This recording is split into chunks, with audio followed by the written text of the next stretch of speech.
We're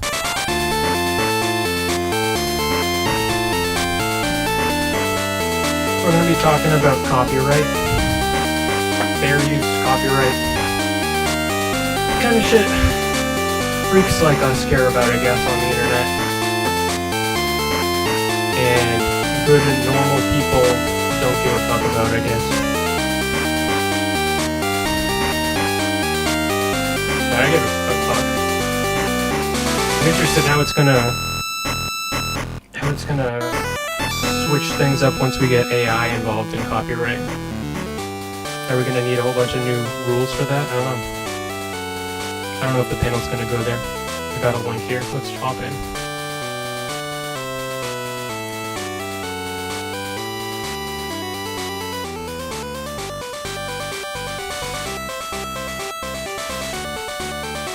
Copyright is good, says Sleepy. Yeah.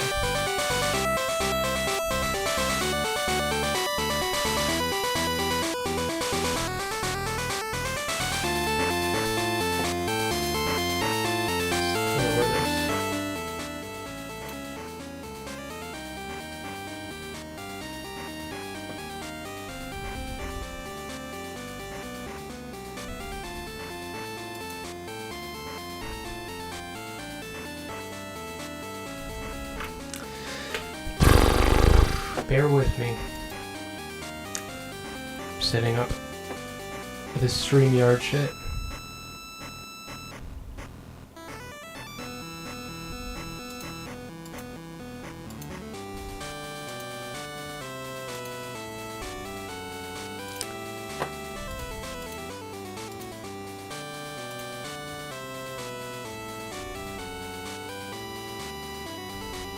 Okay.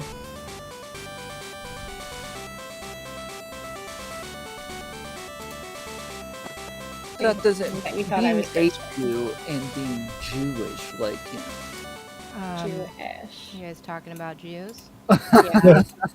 Chuckles loves talking about Jews. It's not my fault, I swear. Can we stop blaming the Jews for everything? Like, Are you I'm sick of sorry. talking to anti-Semitic people? Oh, Chuckles! I thought you were Lauren. Yeah, we're both. Are you Jewish? You're a lawyer. Yeah, I know I'm that. Jewish. Okay, yeah. My mom's Jewish. My dad's Catholic. I didn't get like a bat mitzvah or anything, but Neither did I. My parents were too cheap. ouch. It's okay. They take My pride in cousin's their parents were not too thriftiness. cheap. And Oh, I okay. Real quick, so the prompts, are these 3 different rounds? Or 4 different? Or 3 different rounds? yeah. Yeah, we don't have Okay. to have them timed or anything, but if we get to, basically a point where we're all Good to see you, who's Lauren. this? It's been a This while. sick. Oh, my bad. You quicker than me, Tom. You quicker than me. Okay, so there's no timer on them, just kind of like let it go until it starts to die down. and Yeah. Cut it off and move on And to the next one. you take control. If You want to do like opening and closing on those, or what? Yeah, and there was a 4th one too that was kind of an after one. How much of this is going to be like content creator centric? Or do we want to talk about That's kind copyright? of where I wanted to stick with it mostly. Cool. We're all, but we'll see where it goes. Smith, let's make it interesting. Can y'all hear me okay? Yes, sir. Yes. How's it Excellent. going, Connor? Life is beautiful. How are you? Doing well. Do you guys think that AI is going to ruin our concept of intellectual property? No. Well, what I don't understand is like, how can you get copyright for using something that AI generated? Like, how are they going to copyright? Like, for example, I did a live. Oh, sorry. Go ahead. You're the lawyer. You know. Well, my answer to that would be somebody would have to prompt the AI. And so AI would be considered a device, and you can use a device to create a new work that is considered its own original work. And also, just to clarify, I'm not a licensed attorney. Close What? enough.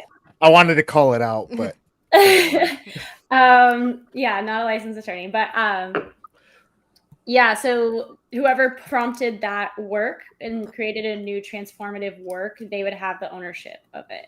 It would just be like using a tool, just like a paintbrush. Like the person who owns a paintbrush, like it's not like it's no longer transformative work just because they used somebody else's tool. Nah. In like 3 years, we're gonna have AI that makes all the prompts. It's gonna use Google's data. It's gonna use Google's data so that like Google already knows what you like.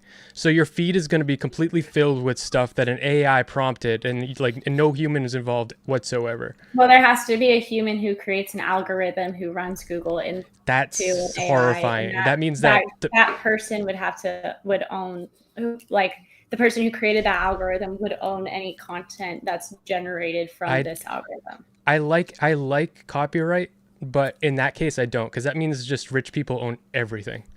That's just not that's true. how it is now. But more I love than that in the bottom right corner of our screen, Sick is pulling a Joe Biden on Smith. Oh yeah.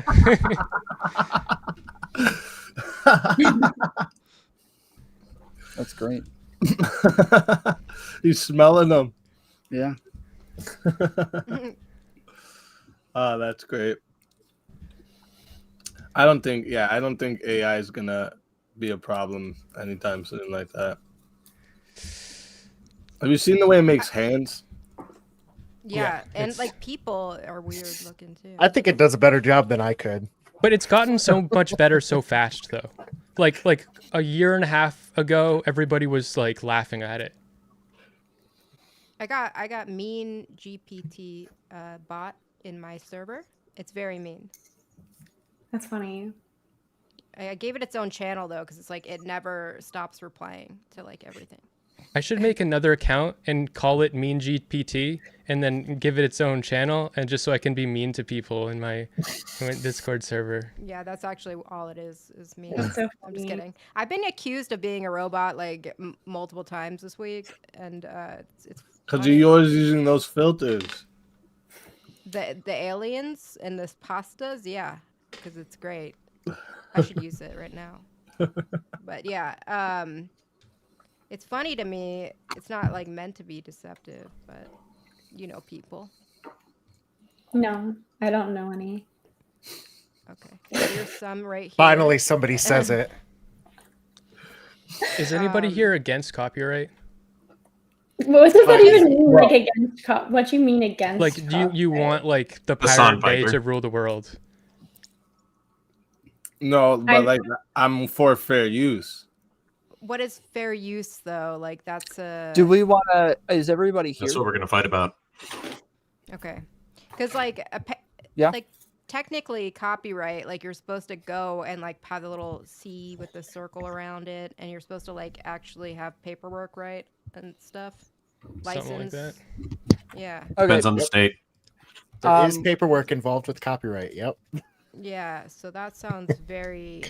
Well, boring. you're talking about registration, right? Which is actually a really interesting point, because with YouTube policy, if you strike somebody and they reply, actually, no, I'm the copyright holder, then the only way YouTube goes forward is if you registered your works.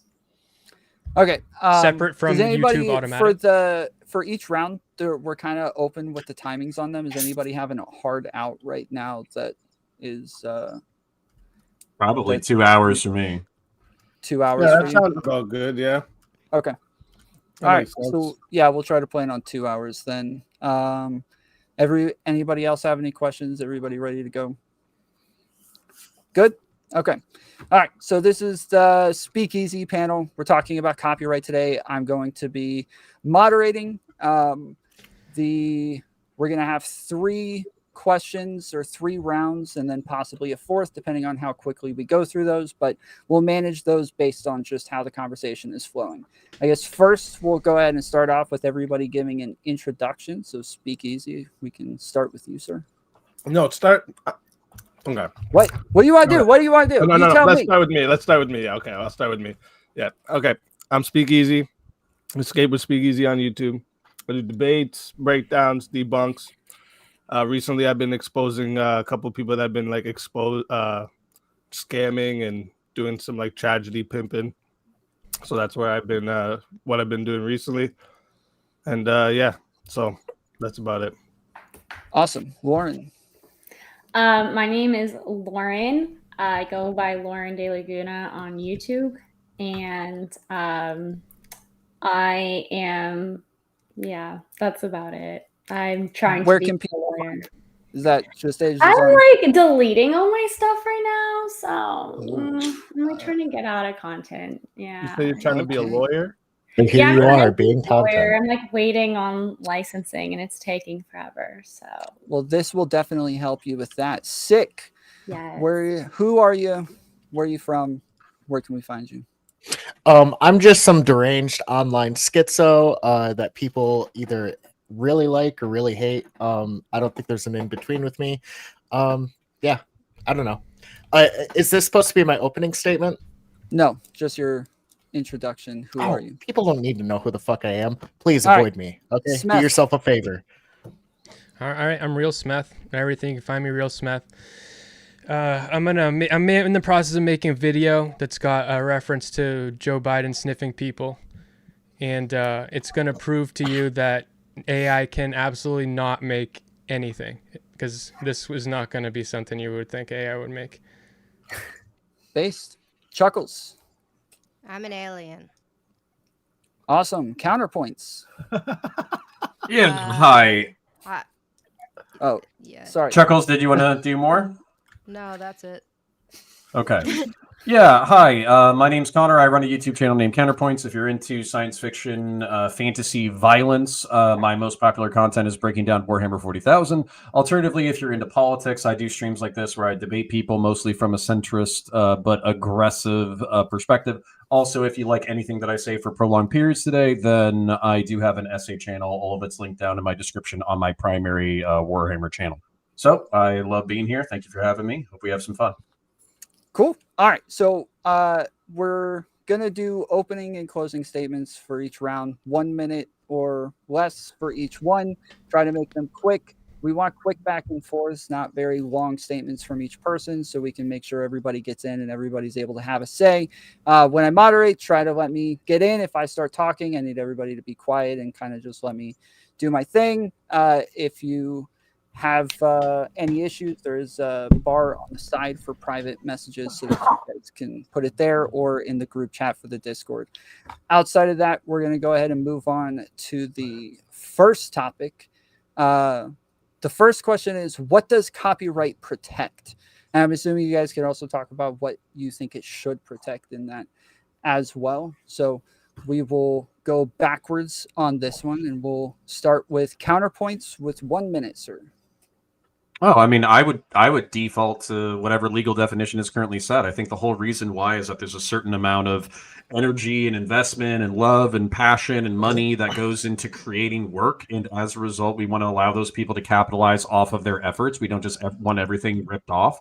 If you look at like the military-industrial complex, we spend billions or sometimes trillions of dollars researching things, and China rips us off almost instantaneously.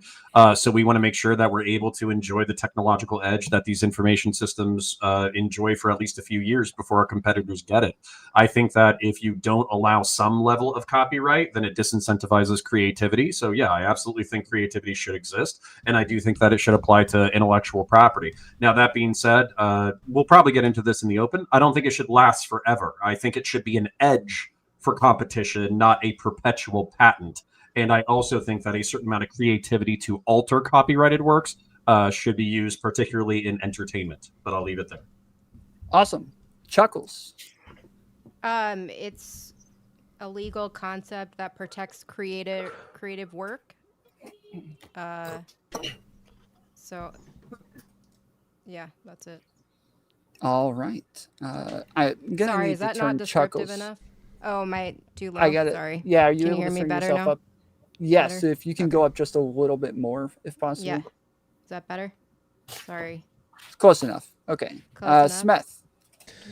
I'll go into the philosophical a little bit. I think that the reason we have copyright is to and specifically intellectual property right is to incentivize innovation. and sometimes it can even stifle innovation. And I think in those cases, it's not necessarily the best thing. And that's like more of a modern thing. But originally, it used to be something like 15 years after you make something, you have a copyright. Now, like with Disney, it's like after you die plus 50 years, plus another 50 years as soon as, Mickey Mouse. But so it's become a bastardized version of what it was meant to be. I think that soon there's going to be a problem where once you create something new, as soon as you start pumping out a new type of content or some type of art, it's going to be scooped up by AI, which is going to make stuff like what you did, but it's not exactly what you did, so it's not copyrighted. But like your security in making a product will be gone. The security that we thought we would have obtained through copyright. So that's what I think. I think we're in a dark moment. Awesome. Sick. 1 minute, sir. Yeah, I think I care more about trademarks than I do about copyright. I would say we need to heavily shorten copyright, especially when it comes to exclusive use of like characters like Disney. I don't even know how long their protections for stuff like Steamboat Willie and stuff lasted, or if they even still have it. They might not. But I guess my point is, I think copyright extends way too far beyond its usefulness. I would say maximum 10 years. You have the rights to distribute and sell Harry Potter Chamber of Secrets. Maybe you could say there's some protection we need for fixed works for some period of time, but outside of that, I just don't care. Fuck artists. I know you guys love to jerk yourselves off, but I don't care about any of you. All right. Lauren De Laguna. Oh, that was an interesting one to follow up on. Copyrights. Yeah, copyrights are meant to protect original works that are fixed. First of all, they have to be fixed in a tangible medium to even be considered a copyrightable work. If you want to be able to prevent other people from using your work, you really ought to register it. They try to reduce cost. However, there still is a cost. I'm pretty sure it's $55. And it's meant to protect original works. I think it's wild to hear that you would want to cut it off at like 10 years, because I couldn't imagine that the movie industry would do very well if all movies lost copyright protection after 10 years, or there's a lot of famous works that would actually need protection beyond 10 years. However, I do agree that with the whole Mickey Mouse debacle, just moving it up in age every time Mickey Mouse is about to reach the copyright limit is something that Disney lobbyists have been doing ever since they created Mickey Mouse, and it's problematic. And so maybe we need to work on lobbyists in government. But as for YouTube and their moderation of it, that's a whole other bag of worms. Awesome. Yeah. And Speakeasy. All right, so I agree with actually a lot of with what Counterpoint said, but like I don't agree with like the time limit on it.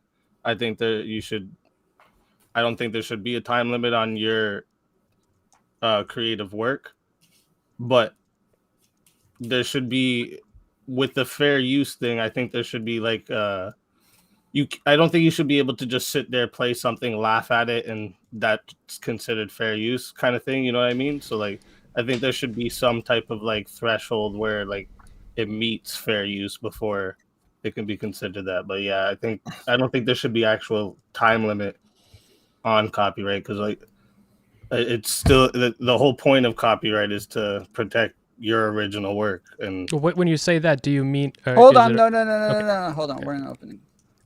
That's it. That's it. Don't you fuck with Tom's panel now, okay? No, I would. Sorry. Okay. We're gonna go into open arguments. If you're droning on for a little bit too long, I'll ask you to hurry up or start making some motions for you to move on. Outside of that, you guys can go ahead and jump right in. Okay, correct me if I'm wrong. Just to respond to Speakeasy's fair use thing, if you're defending yourself with fair use, that's an affirmative defense. So you're already admitting to infringe against somebody else's rights anyways by invoking fair use, yeah or no? Do I have that wrong? Well, what do you mean infringing? Because it's considered not an infringement if you're using fair use. Right. Well, it would be like self-defense and saying that, like, obviously murder is illegal, but I admit to killing somebody in order to assert why it was justified for me to engage in the practice. you would be admitting to using somebody else's work, but you would claim Okay. that you're using That's it not under the infringement. fair- Yeah. under the fair use factors. Yeah, that which are that probably about, wasn't the like, best word. the fair use factors for you guys is purpose and character of use, nature of the copyright works, and like so how they were made, the amount and substantiality of the portion used. So like if you're just using clips of something, that's important to know, and then also the effect of the market. So like if you're making a channel just to take viewers away from another channel, that would be the exact purpose of preventing copyright. So for instance, I know somebody who his entire channel is just restreaming other live streamers as they're live, and just to annoy them and so people could watch their content without giving the original streamer clicks. That's literally the point that it's used for. However, if you're talking about people laughing at it, you're talking about reaction channels. That's the definition of fair use. To be able to comment, to be able to criticize, to be able to review, to be able to compare it to other channels. That's the whole reason that they have the ability of fair use, is so that people can make comparisons. Otherwise, anytime a company is criticized, they would say, oh, you can't you're using our product or whatever, you're using our work in order to criticize us, so that's copyright. When I said laughing, I meant like just literally just laughing, like no commentary, no nothing. Yeah. I meant like just sitting there watching, going ha ha ha ha. Like That's why we're. Sorry, that's why we're all here, isn't it? Yeah. Isn't that yeah, considered commenting? Isn't that a comment in itself, to be laughing at something? Well, okay. If I could cut out what Speakeasy is going towards, because I think this is why we're all here, is because we do have, unfortunately, bigger people in the space who, against all like rationale, they literally are just watching popular content without doing anything to enhance the content. They're not commenting on it. They're not using their critical thinking skills. They're not using their professional skills of what they did before they were streamers. They're not commenting on what it has on a broader society of impact in like the broader society, how it like works psychologically or thematically or anything. Yeah. Well, you're saying it doesn't have to. I guess so. For me, from a moral perspective, if I was somebody who was the originator of the work, if somebody is not like enhancing the product in any kind of way, then I would take issue with it. And I actually have a follow-up question for you. You're saying it doesn't have to. So are these creators correct in the fact that they can just watch a totally uninterrupted entertainment segment and go, ha, that was wild, and then move on, and then that's a new segment? If you could argue that that's transformative. So for instance, there was one court case where somebody took a piece of artwork and then another person took that artwork and posted it on Instagram and like put a comment under it. And that was considered enough transformative because they labeled it. So Labeled how? Wait. The caption was outside of the photo? Mm-hmm. Based. I like Okay, that. the thing about Wait. So hold on. Transformative, How did it transform? What did the comment say? I forget the exact facts of the case. I might have it written down. I have some meme examples if you need them. Well, the reason why I'm asking is because maybe fair use is more robust, and I don't have to worry about Games Workshop suing the shit out of me, because I absolutely like just to give you my channel's formula. This is why I'm kind of sensitive about it. I've received a few nasty grams from Games Workshop, which is like a notably litigious company. And so what I've done in order to alter my formula is actually cut out 30% of the original product, spend hours researching the product that I'm reviewing, cut in art from the lore that I'm breaking down, and then break down lore that enhances the original product. And like, I'm okay with the content that I'm producing now. I think I could go to a court and argue pretty articulately how I'm transforming the product, how it serves a different market, how it doesn't affect their market, like all that kind of stuff. But I think when I first started, I was literally just like watching it and being like, hey, I'm going to rant for the next 2 to 3 minutes about random shit I know about the lore. but post the whole thing otherwise.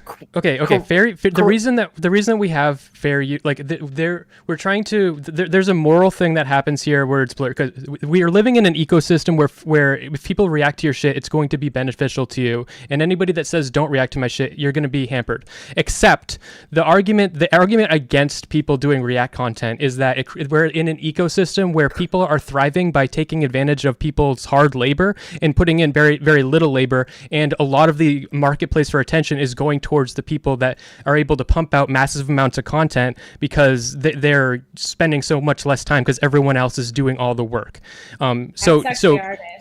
Yes, Okay. it does suck. So that is the issue. So anybody that has an issue with that is still going to be remiss to actually say don't react to my content because it's still going to be beneficial to you. It's going to be harmful to you to not do that. The issue with React streams, I don't think it's necessarily how much did you like comment or how much did you laugh. It's actually did you watch the whole piece of content in full without like because if you watch somebody's video through somebody's stream in full, there's no reason for you to ever go back to watch the original.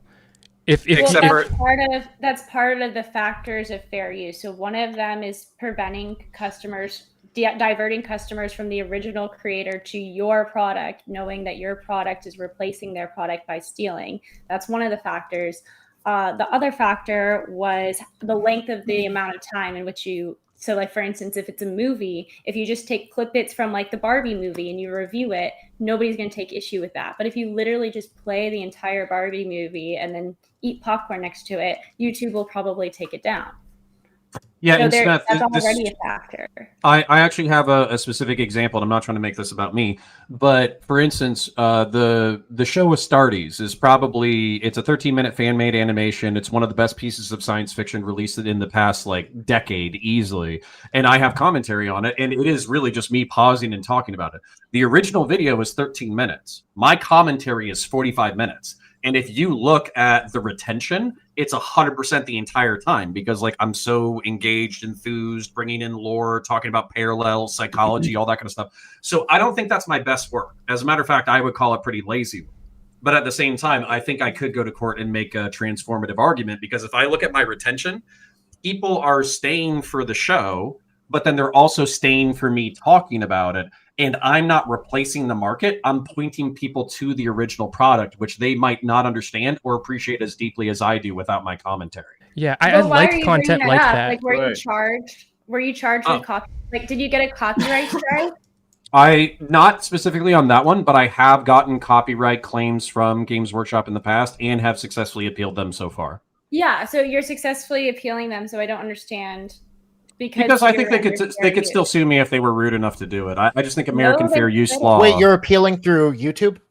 Through YouTube. Yep. Okay, well, I mean, YouTube's going to grant you the counter anyways, and then they do. They hold the creator accountable for taking you to court. Yeah. No, but that company likely has their stuff actually registered.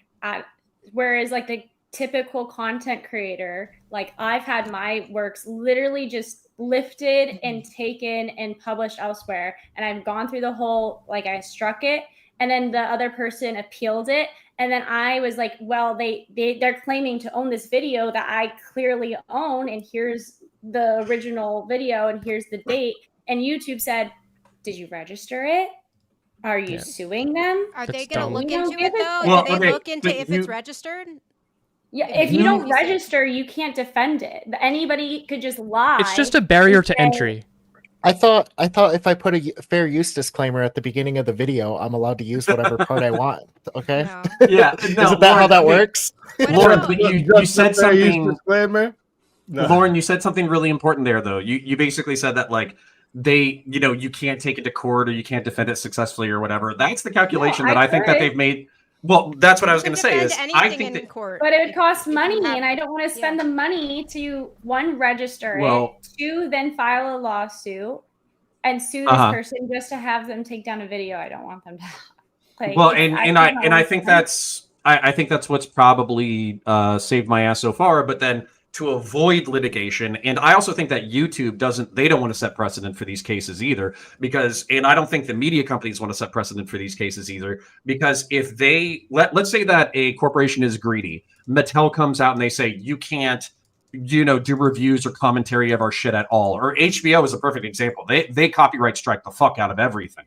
But basically, let's say HBO comes out, they sue somebody, and then somebody loses a fair use case. That could kill an entire cottage industry on YouTube. And so I think people know that this is millions, maybe tens of millions, maybe pushing billions of dollars I want to for ask reacting Brittany, commentary. or Lauren, does your Creative Creative Commons license from YouTube not count as you having a copyright on it? So yeah, so as soon as you create a work and it's original and and it's in a fixed medium, then you've done everything you need to have copyright. However, you can't protect your copyright until it's registered. So even though I do have a copyright on all of my work because I created it in a fixed tangible medium, I don't have the ability to, I don't have standing in court to sue people over it. And YouTube, they will not settle so if I claim it's a copyright strike and the other person appeals it, YouTube is like, okay, well, let's wait for court to decide. So at that point, they just let it go. So It's you just could a just barrier. lie and say that you own any video, and as long as the person doesn't have their copyrights registered, then you can just lie. If they treated everybody the way they treat the people that have the actual registered copyrights, they would not be able to handle all of that, all of that management of their platform. So I think it's just a barrier so that it makes it so they're only protecting the haves and they're not protecting the have-nots. Well, it's Well, not Lauren, just I wanna ask YouTube, you a it's up question. to courts. If you went to court, so let's say you made a video and you have the legal copyright to your video, and somebody took it and put it on their platform and didn't transform it at all and somehow made a bunch of money on it, and you went to sue them, the court would say, well, did you register? And then you'd be like, no. And then they'd be like, okay, we'll go back and register. And then you'd register and then you'd go to court. But you'd have to do the barrier of entry of first registering. It wouldn't prevent you from suing. You just answered my question. But I want to ask it just so it can be clear for everybody. So even if you don't register it, but then you register it later, where, let's say Games Workshop let's say they take issue with one of my things, they want to take me to court. In American court, they basically say, okay, we haven't registered it yet. Now it's registered. They can still take you to court at that point, right? Even if they haven't registered prior. Yeah, so it doesn't matter when in a lot of legal situations, it would matter when you do some sort of a filing, but for copyrights with registering, if somebody infringes before you register, that doesn't prevent you from registering and then How long does that take? suing. As long as you can prove that you own it. You'll have a more difficult time. You'll probably have a more difficult time in court proving that you were the original owner. Yeah, I do want to say I'm looking at the registration fees for a lot of these different types of works, and really it just comes down to if you think your work is valuable enough, go register it, because these go as low as $45 up to $500. But the stipulations for what Videos you're are registering longer. for are like it varies wildly. But I mean, if you find your work to be valuable, go register it. I'm not going to sit here and pout for you because somebody else took your work and you can't defend yourself. Real quick, every time you make a video, just Hold spend on, hold on, $50. real quick. Yeah, fuck Connor. you. It's Can more you than tap on $50 for videos. real quick, Connor? Can you tap on your mic real quick? I'm not sure if you're actually on your mic. You're not on your mic. You're on your webcam. Penis. And Chuckles, you've been really low too. I've turned you up a couple times, but you've been really low. Sorry. I don't know how to. It's like fully as loud as it'll go on Okay, my. okay. Can you get thing. closer to the mic? Yes. That works. Oh, Is it this sounds better? really good. Okay.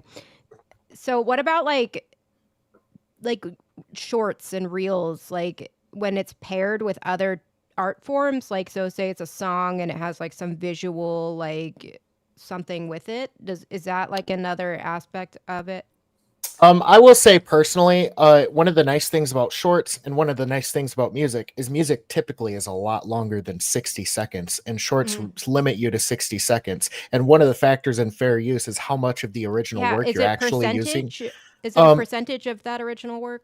I mean, you're going to have to judge it case by case, because that's how the court would deal with it too. Because if I created a 45-second song that my entire work, like career is based on, and then you release a short and it serves as a replacement for my song, that I would imagine the court's going to be a little bit more lenient to me, even though your So there's not a piece might be percentage? wildly transformative. I don't actually think that adding visual to music is considered transformative because you're not transforming Right. the music at all. Mhm. So you Right. would still have to give a portion of like whatever revenue you have to the original copyright owner Right. of that music, and YouTube has already determined a percentage.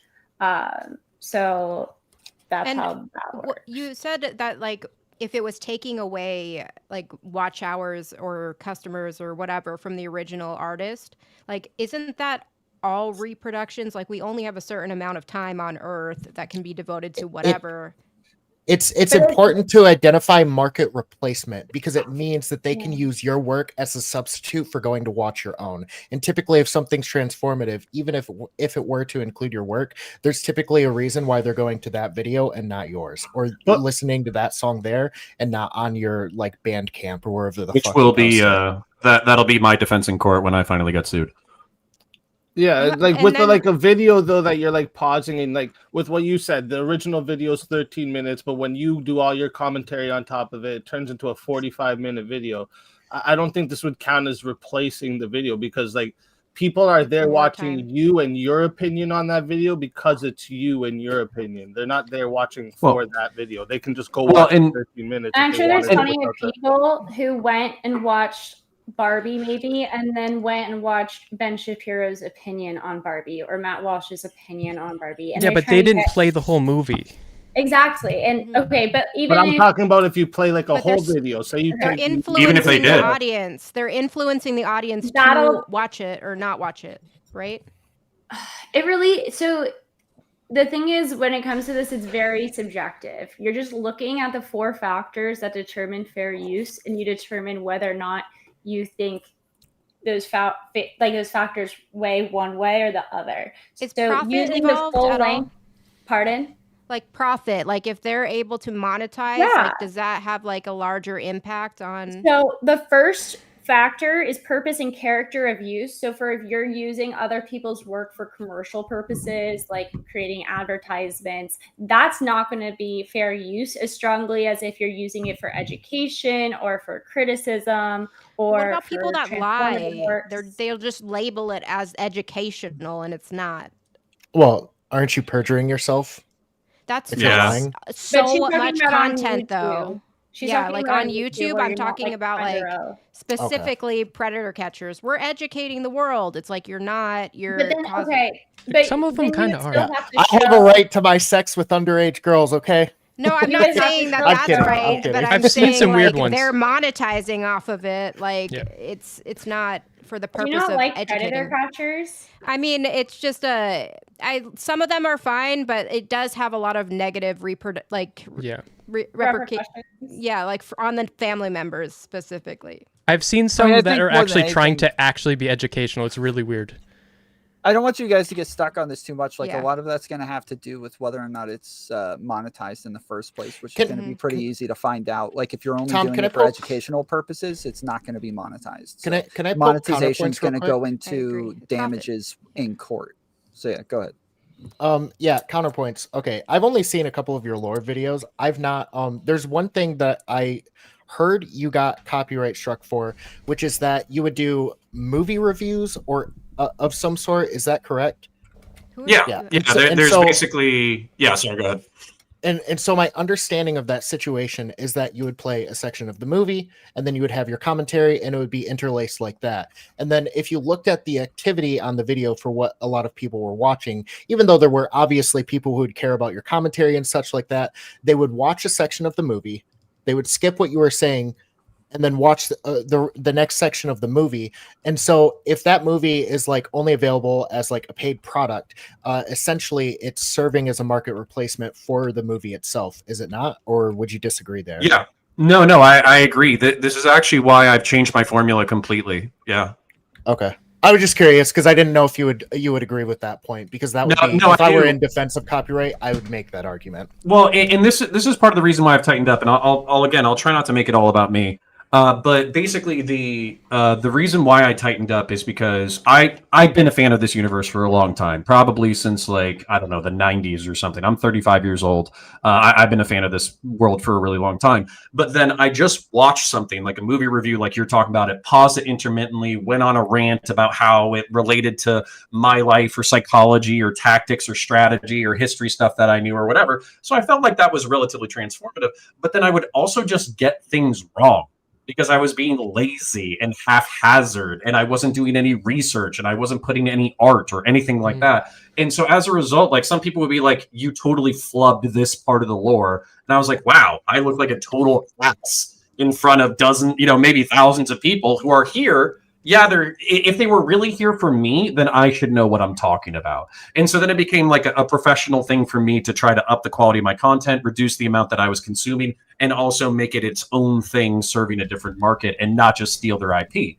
I think the reason why we're here, though, just so I can kind of drag this back, is because there are people who are profiting in the space, like, and I'll just name him, Hassan. Maybe he's better than he was back in the day, but, he played entire videos where his chair was reacting to the content that he was watching. XQC has gotten in trouble with Ethan Klein basically yelling at him, which, Ethan Klein getting a W, that's fucking crazy. Yeah. But Ethan Klein got a W by basically saying, like, hey, the original video is 18 minutes. Your commentary is 18:45. And if I segment out the 45 seconds of your commentary, it's, wow, that's crazy. And so, that's what we're really talking about, because we're worried that these people are going to spoil it for the rest of us, that they're going to get sued. They're not going to successfully defend themselves in court. They're going to tamp down on fair use. And as a result, it's going to become harder for all of us. And also the fact that these are the richest people in the space is the other thing that pisses us off, or pisses me off. And I guess that's a good segue, because it seems like it seems like everybody agrees on this part. I have something I want to say. It would be better to move on to the next part, because I have something important I want to say. You guys keep getting into anyways. Go ahead, Smith. Okay, so I think that there's an important distinction that people don't talk about when we're talking about fair use. What is the reason for fair use? I think most people are stuck in this consumerist mindset where, fair use exists to ensure that the product is unique enough for me in my consumption. I think that's basically the assumption people are going with, and I think that's stupid. I think the reason for fair use, the thing that makes usage fair or not fair, is how much work you're putting into it. So when you're profiting off of the labor, if you've only put in 5 minutes of labor, but the person that made the thing you put 5 minutes of labor into putting other shit on actually spent hours and hours and hours. The reason that it's not fair use is because you only spent 5 minutes. So you're profiting, by using 5 minutes, you're profiting off of all of their labor. Okay. That's not one of the factors, though. Yeah, I don't care about that.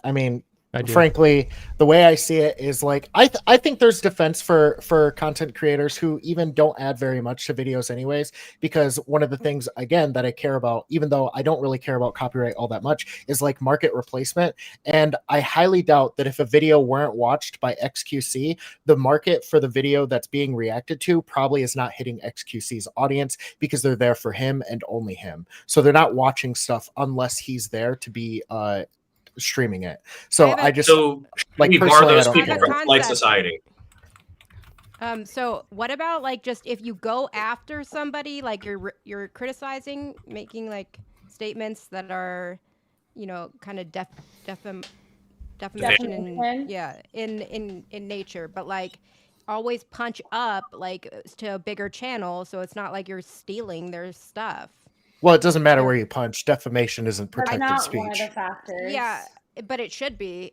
I think that would be more of a protection. If you're not punching down at a smaller channel, they shouldn't have a problem with you doing it. It's kind of you're thinking in the right frame for more trademark in bigger companies versus smaller companies, or smaller companies try to leech off it, but you're not thinking.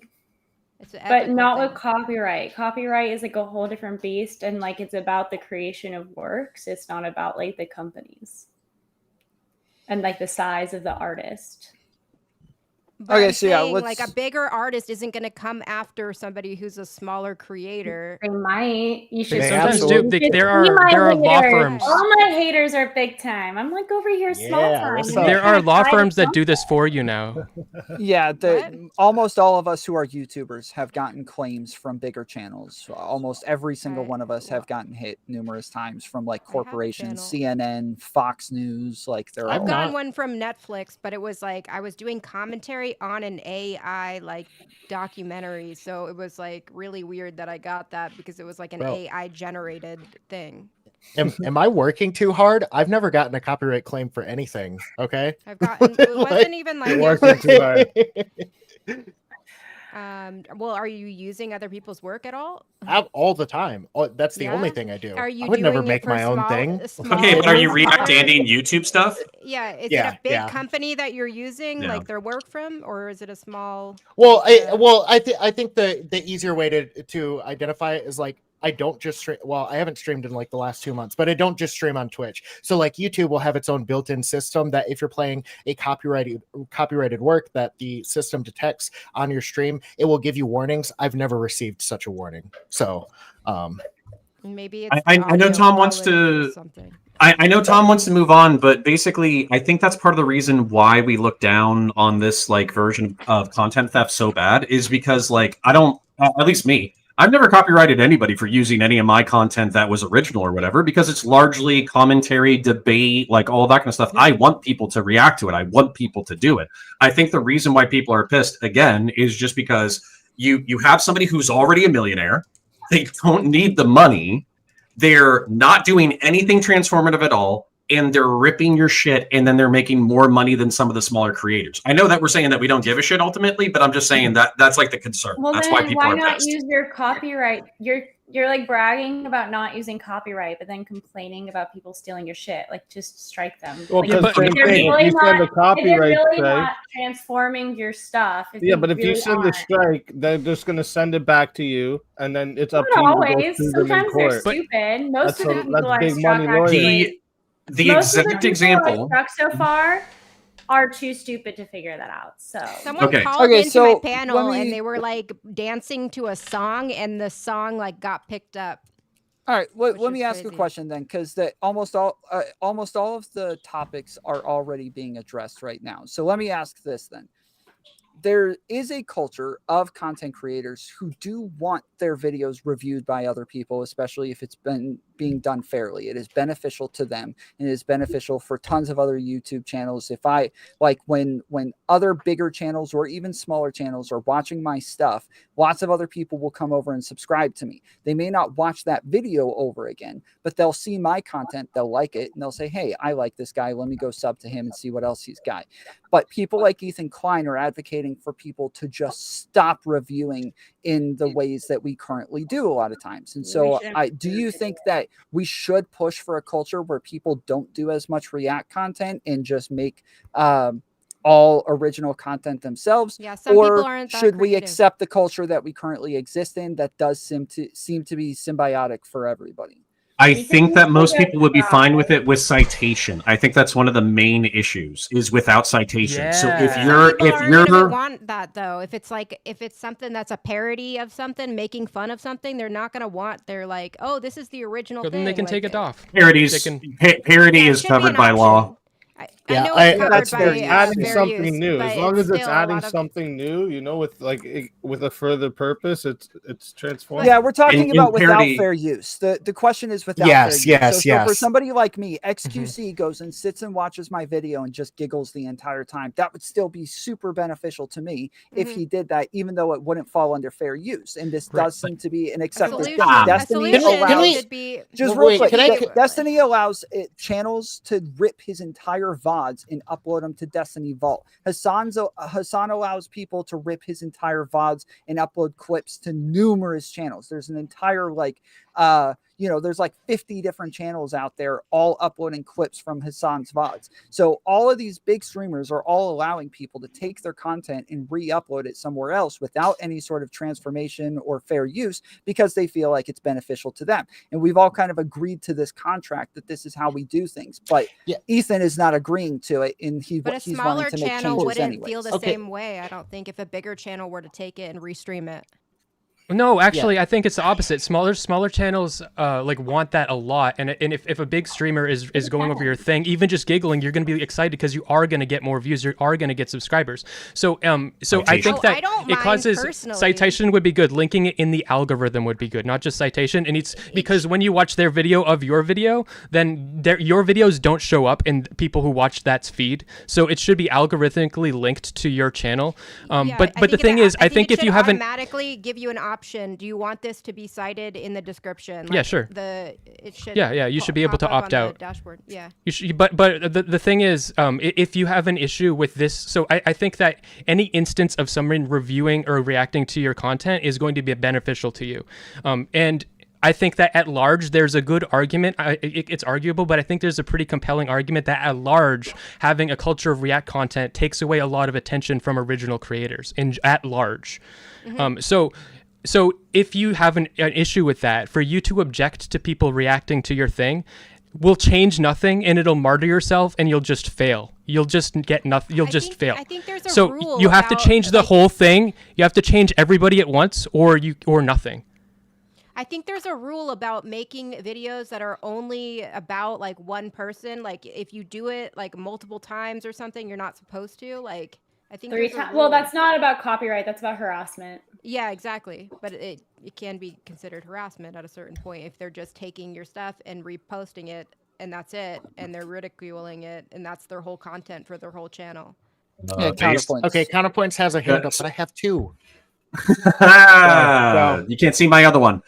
So the point being that so I think I'm not looking for like a drastic reform of the ecosystem. I actually like the ecosystem, and I profited from the ecosystem before. So people reacting to clipping things out of context, shit talking me on Twitter, all that kind of stuff. Ultimately, at the end of the day, a lot of these things are beneficial to us. What I think the problem is, very large people who have the money and resources in order to properly cite, in order to help out with the advertisement. They were small once, now they're huge. They got the time, they got the money, they got the energy, doing stuff without citation. So for instance, if Smith pours in like hours and hours and hours of effort into an essay, and then let's just say XQC reacts to it, and he doesn't show Smith's YouTube channel, he doesn't link it down in the description, he doesn't talk about who the artist is, and then he cuts out the part where he's, Smith is talking about his own channel and what he wants people to do and all that kind of shit, I would view that as straight theft. Now, I'm not saying that Smith should do a copyright strike, because ultimately what's going to happen is they're going to get into Twitter beef,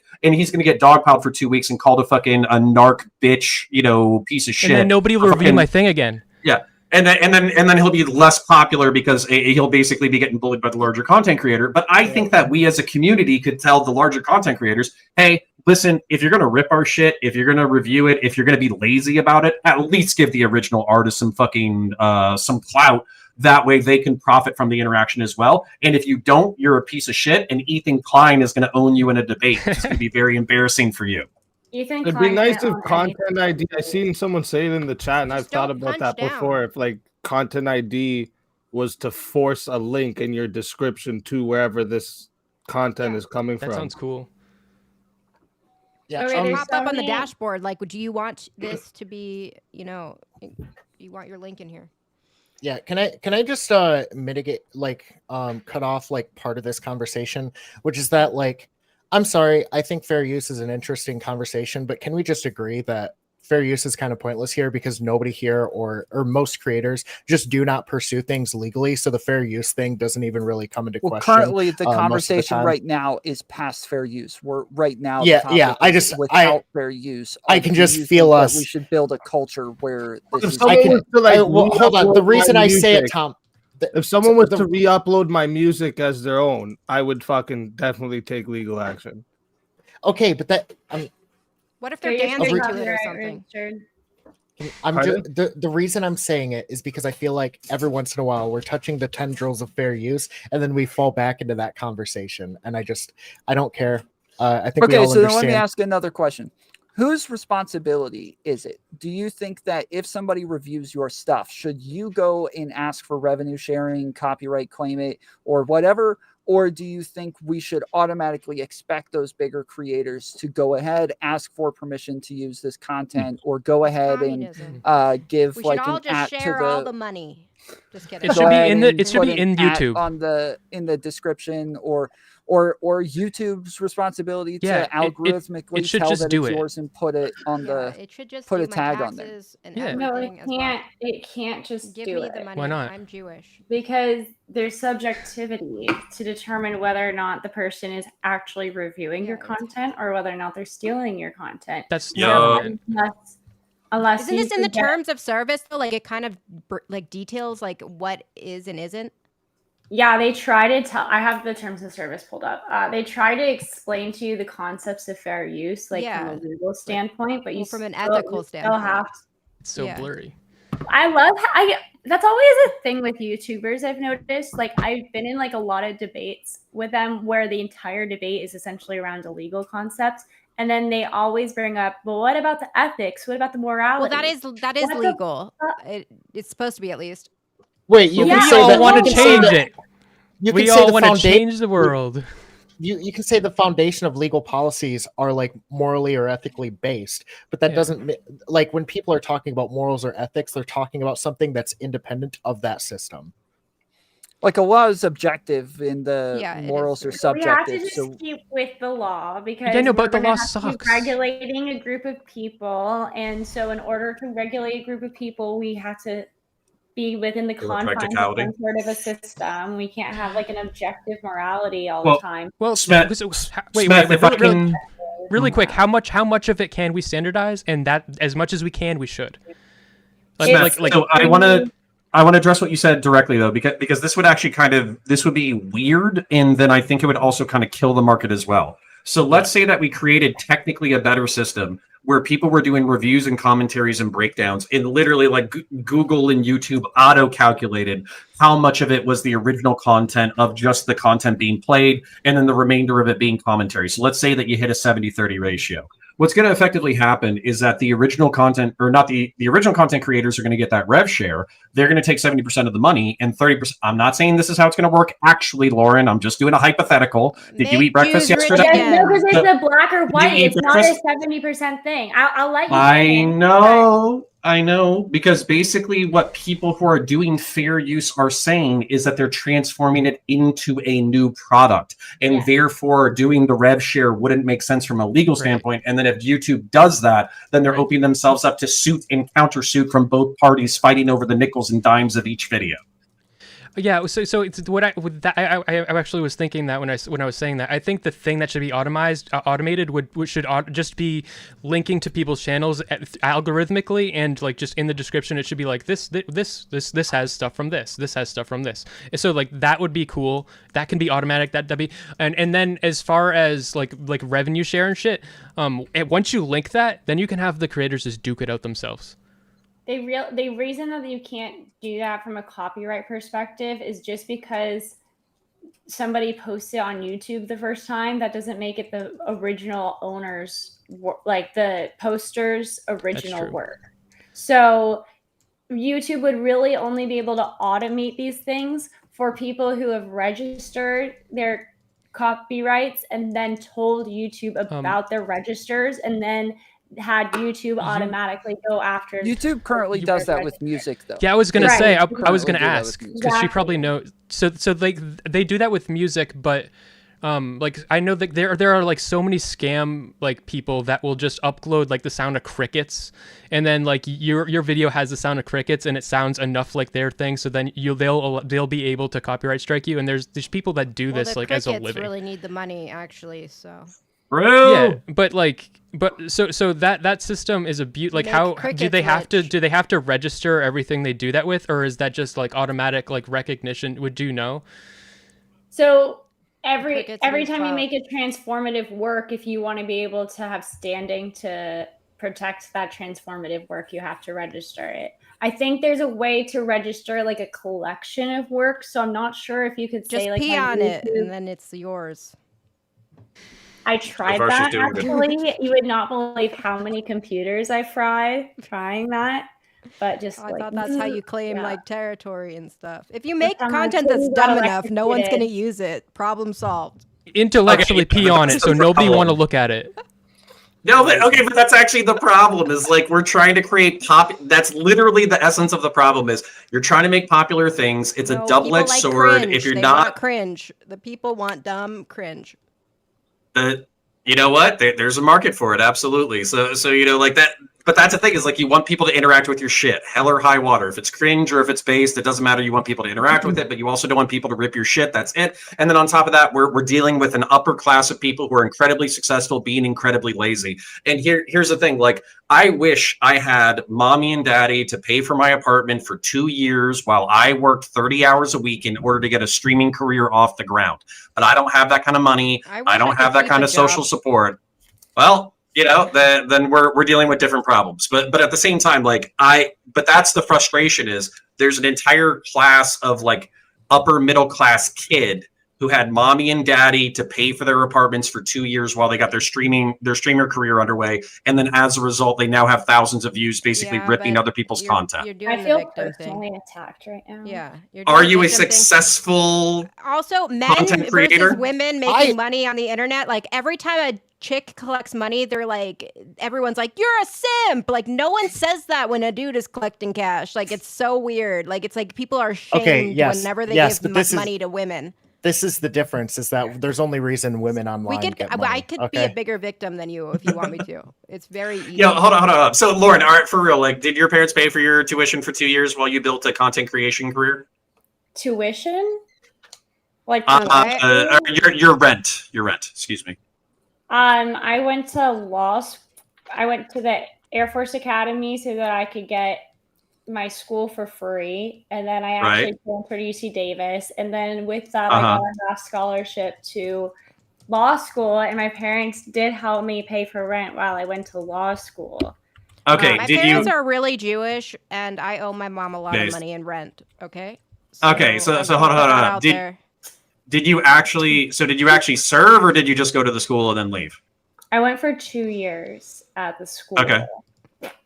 What, the military people, and they consider that service, and then they paid for your GI Bill or whatever? They do. Yeah, I'm considered a veteran, y'all. So even fucking Air Force. Wait, it's not just the Air Force, it's the Naval Academy. I was gonna say West Point, it's any academy. So you just went to the school and then didn't commission and walked away with the education?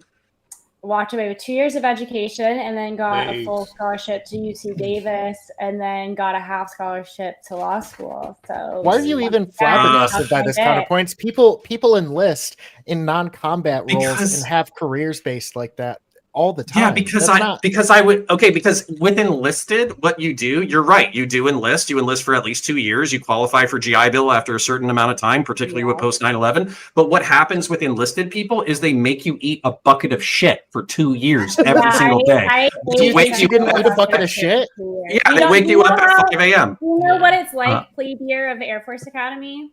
I don't, but I'm assuming it's sexier than the Marine Corps because the Marine Corps is hella gay. I give Lauren just because you had it worse doesn't mean. I promise you, the Naval Academy. I'm oppressed. I promise you, the Naval Academy, which feeds into the Marines that become I'm the biggest officers, victim is on this definitely panel. not harder than the fucking Air Force Academy. So watch yourself. I don't know why counterpoints is We trying gotta- to I can't dismiss keep a her. job. Hold on, let me just. hold on. Everybody else is done. No, Tom, I'm gonna fight you right now. Tom, Blood I'm sports. railroading you. I'm just That's saying fine. we shouldn't be trying to. Anarchy. So we're gonna get back to the copyright stuff. So I want, like, if we're talking about people striking things, there's been a lot of people who have used these tools that are given to them by YouTube incorrectly, right? They've abused the tools. We have a lot of tools there at your disposal too. Like you can do all sorts of things where you can just have them market as yours. You can get revenue sharing. You can get all of the revenue. You can get their entire thing taken down. You have a lot of options at your disposal when you see that somebody's used your content, and YouTube notifies you every time somebody uses your content. Anytime somebody reviews one of my videos, YouTube sends me a notification letting me know that they have reviewed my video and that my content is in their content. Do you think that YouTube currently is doing a good job at regulating this, giving creators options? Are there other options that should be available? Do you think that people are abusing those options and making it to where YouTube should have extra levels to double check whether or not this is somebody's content? I think like Pokimane had somebody's content taken down for a while, stuff like that. Are there other safeguards that should be in place for these sorts of steps? There was like a Peppa Pig with Andrew Tate. It was so funny, and Andrew Tate like took it down, but it was hilarious. They basically took his voice and put it with like scenes from that cartoon, and he was like talking to the cartoons. It was amazing, and it was very artistic, very transformative, and I would like it to come back. I Peppa wonder Pig's if he head looks like a penis. I wonder if he registered the audio file. I And think if he just that's thinks how- that he is like and he's not allowed to get any criticism or anything. But it was so Whether or fucking not funny. he thinks that, I'm wondering what the legal avenue that he went If down. he in has order- enough think money, that like you can content literally ID get away tool with needs to murder be if you're better. rich enough. Cockles, you have Yeah. to explain So like the right legal- now I have in mind when I go to my copyright claim thing and my YouTube, I could right now give XQC strikes because he's Nice. reacted to the same thing I've reacted to, so it's picked up that it's my content. Is it though? So No. it's No. something I'm reacting to. It's just picked it up That's as my funny. content because we're reacting to you the did it same first? content. So Okay. Do like, it. they need to fix it. There's something going on there where Do it. how can I strike him as it's mine? And then what's like, CNN has Yeah, my what about content as Thorpe well. content? That's why we Everyone can't AI have might be able to a- fix that. That's AI, why we it might be can't able to have look. a- No, AI might be able to like more intelligently discern like what is a legitimately like coming from someone else or someone like, because if you're both reacting to the same thing, the AI might be able to look at everything and say, no, these both come from this, so they're not they are both aimed at this, and I think it might be able to make it more intelligent. But the AI tool is that a should be really there is it good should algorithmically link your stuff to someone who reacts to you. Have you? Yeah, like, written- I have like that you- idea. Sorry, hold on. Quick question, Smith. Have you written an AI algorithm before? No. I use So are you Chat aware of how GPT for everything. complex, like the task that you're asking AI, like we are not there yet. Like I know Okay, AI, thinks but I that. use it for Everybody all of thinks this AI shit. is magic. It's It just a is. series of algorithms. No, and it is yeah, not I've written, a- I've, I I've have written, it I've write written, my I've YouTube written video backends for descriptions websites. for but all I've of my never videos. written. I don't even read them. I don't know. I don't know how to. I don't know how to write an algorithm. But what I'm talking about is just organizational, like just having massive what is it, like just databases, like relational databases. The AI can better sort things into relational databases so that you can match up what actually pairs up with what better. Okay, so you know what? I'm AI working on is a documentary already right doing now. that. The Wait. AI is already doing that and failing, which is why Speakeasy is now capable Okay. of. Well, yeah, but it probably I- can start doing Hold it on, better. hold we're on, hold on. going. Hold on, wait, hold I on. Let have to- Chuckles get in. Okay. Yeah, thank you. I'm working on a documentary right now. It's about trolls. I asked the Chat GPT or whatever the fuck it's called to write me a YouTube video script for a documentary about ecosystems. Took out the word ecosystem and used the word troll. It actually sounds like I know exactly what I'm talking about. It's very funny. So it gave you a whole So thing it- about Yeah, trolling? about ecosystems. I just switched out like a few words, and it sounds like we're like going extinct species, and it's very important. Where there's preservation things that we're doing, and like it's pretty funny. But I'm glad we Nice. passed the entire. I'm not yeah, sure. about yeah, that. no, I just wanted I'm to gonna be say too like mean. it's a great tool that I use for a lot of things to make me sound more intelligent than I really am. I Okay, need to use Smith, it more. what were you gonna say? I don't know. I need to use that shit more.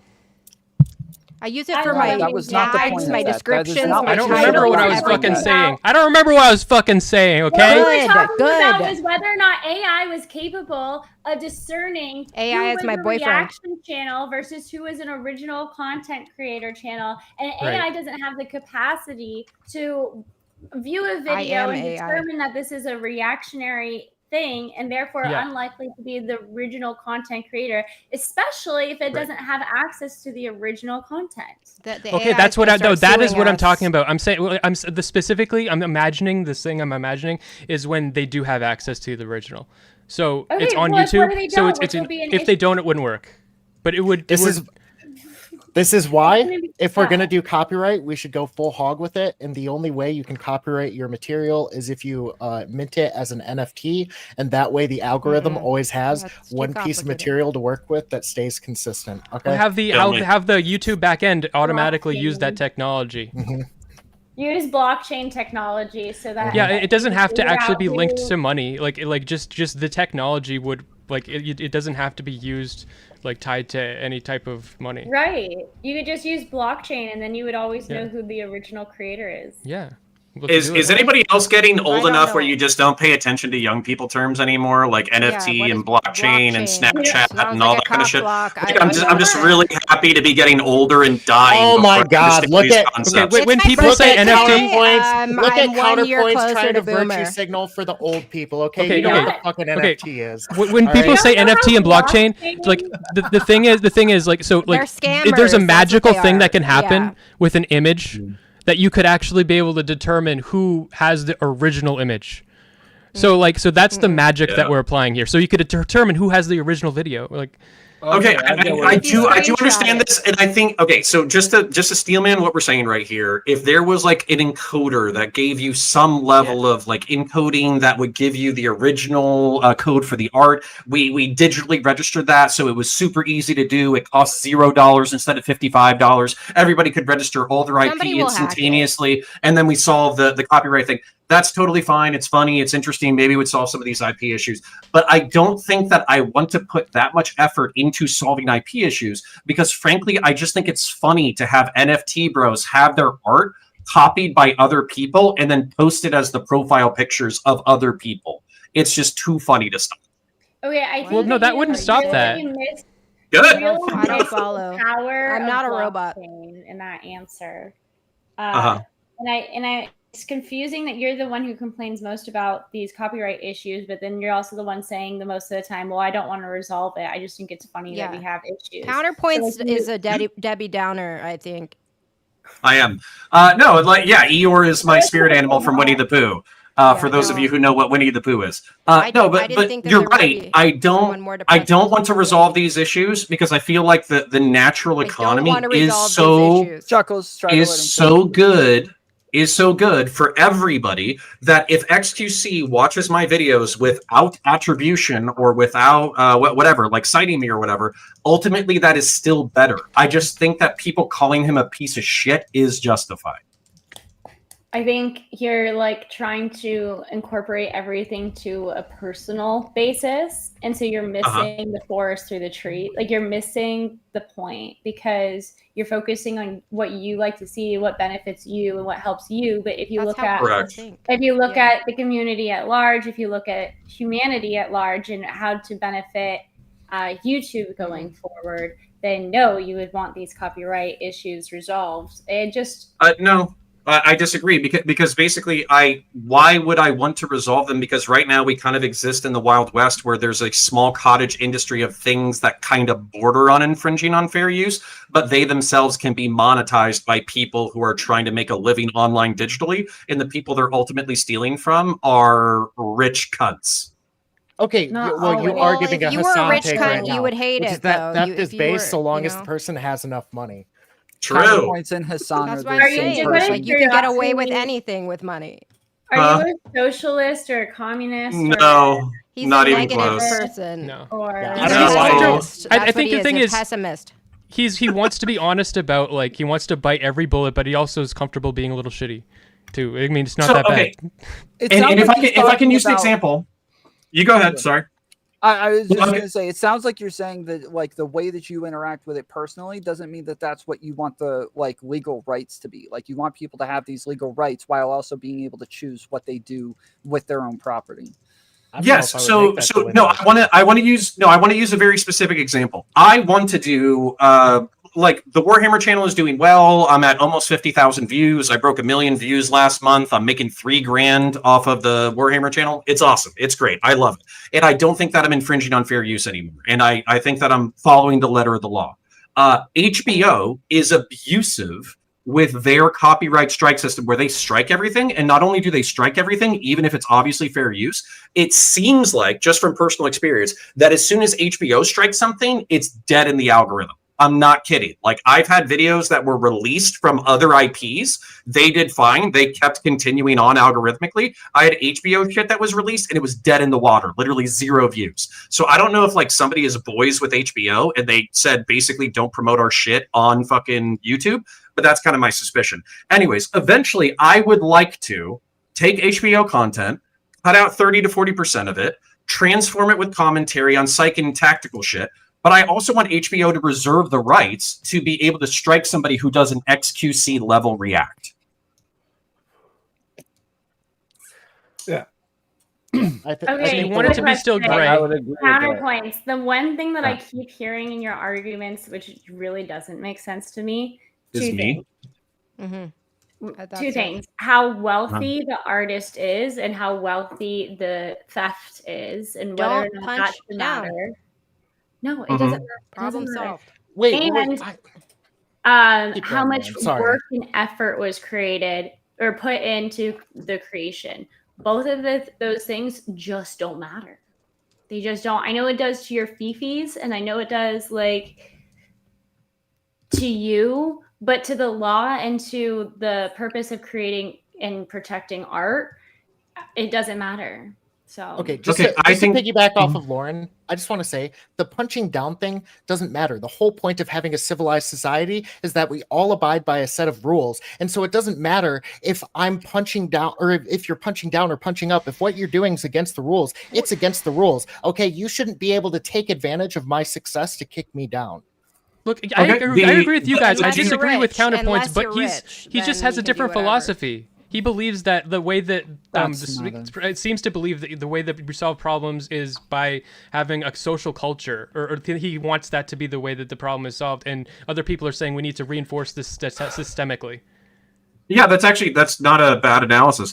Okay, but my question is, I think that if you cut out 30 to 40% of an original art, regardless of how much effort was put into it, and regardless of the wealth of the creator, and then you do put transformative effort into it by creating commentary, insight, tactical analysis, psychological analysis, historical analysis, and all that kind of stuff, shouldn't that fall under fair use? So shouldn't you be able to yes. use HBO's content?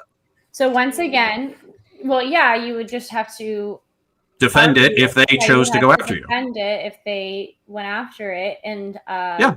YouTube it could pick it up potentially be doing automatically? some shady like deal with HBO, where if HBO doesn't want to go through the efforts of suing people, they could ask YouTube to just throttle the views on videos that they would otherwise have to defend in court. I don't see why they wouldn't be able to just pay YouTube to do that. However, Lauren, no. it just goes back to the factors. What is that? You're actually kind of making the point that I'm making about the ecosystem that currently exists. So I think that this is a legally protected form of speech and content creation that could make people wealthy.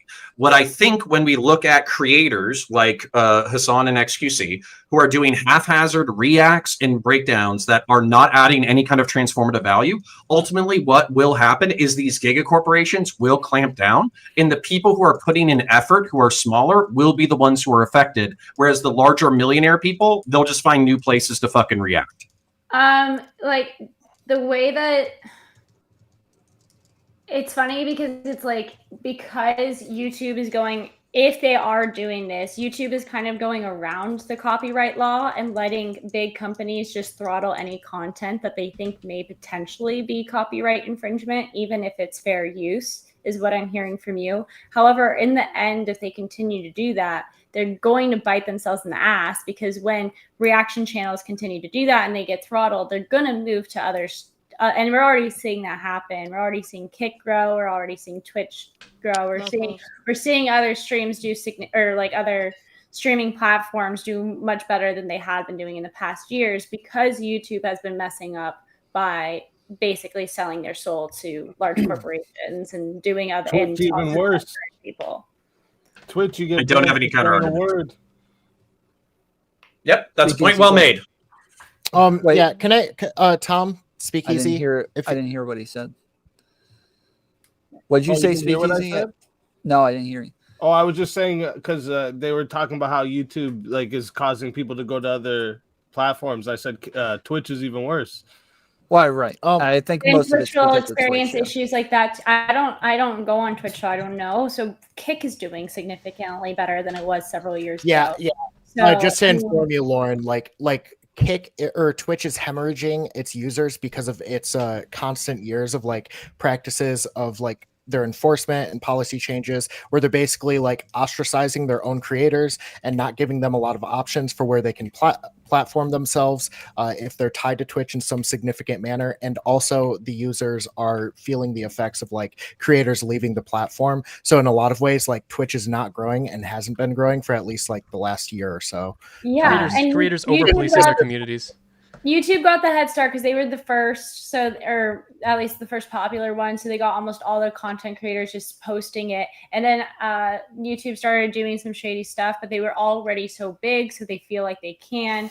But I think eventually, give it like 5 to 10 years, you might see another platform do better, or you might see YouTube noticing that the restrictions or the throttling of other content creators due to copyright issues is hurting their platform, and they may loosen up on that. As they have loosened up on censorship, you can now talk about a lot of things that you were incapable of talking about in 2020 and 2021.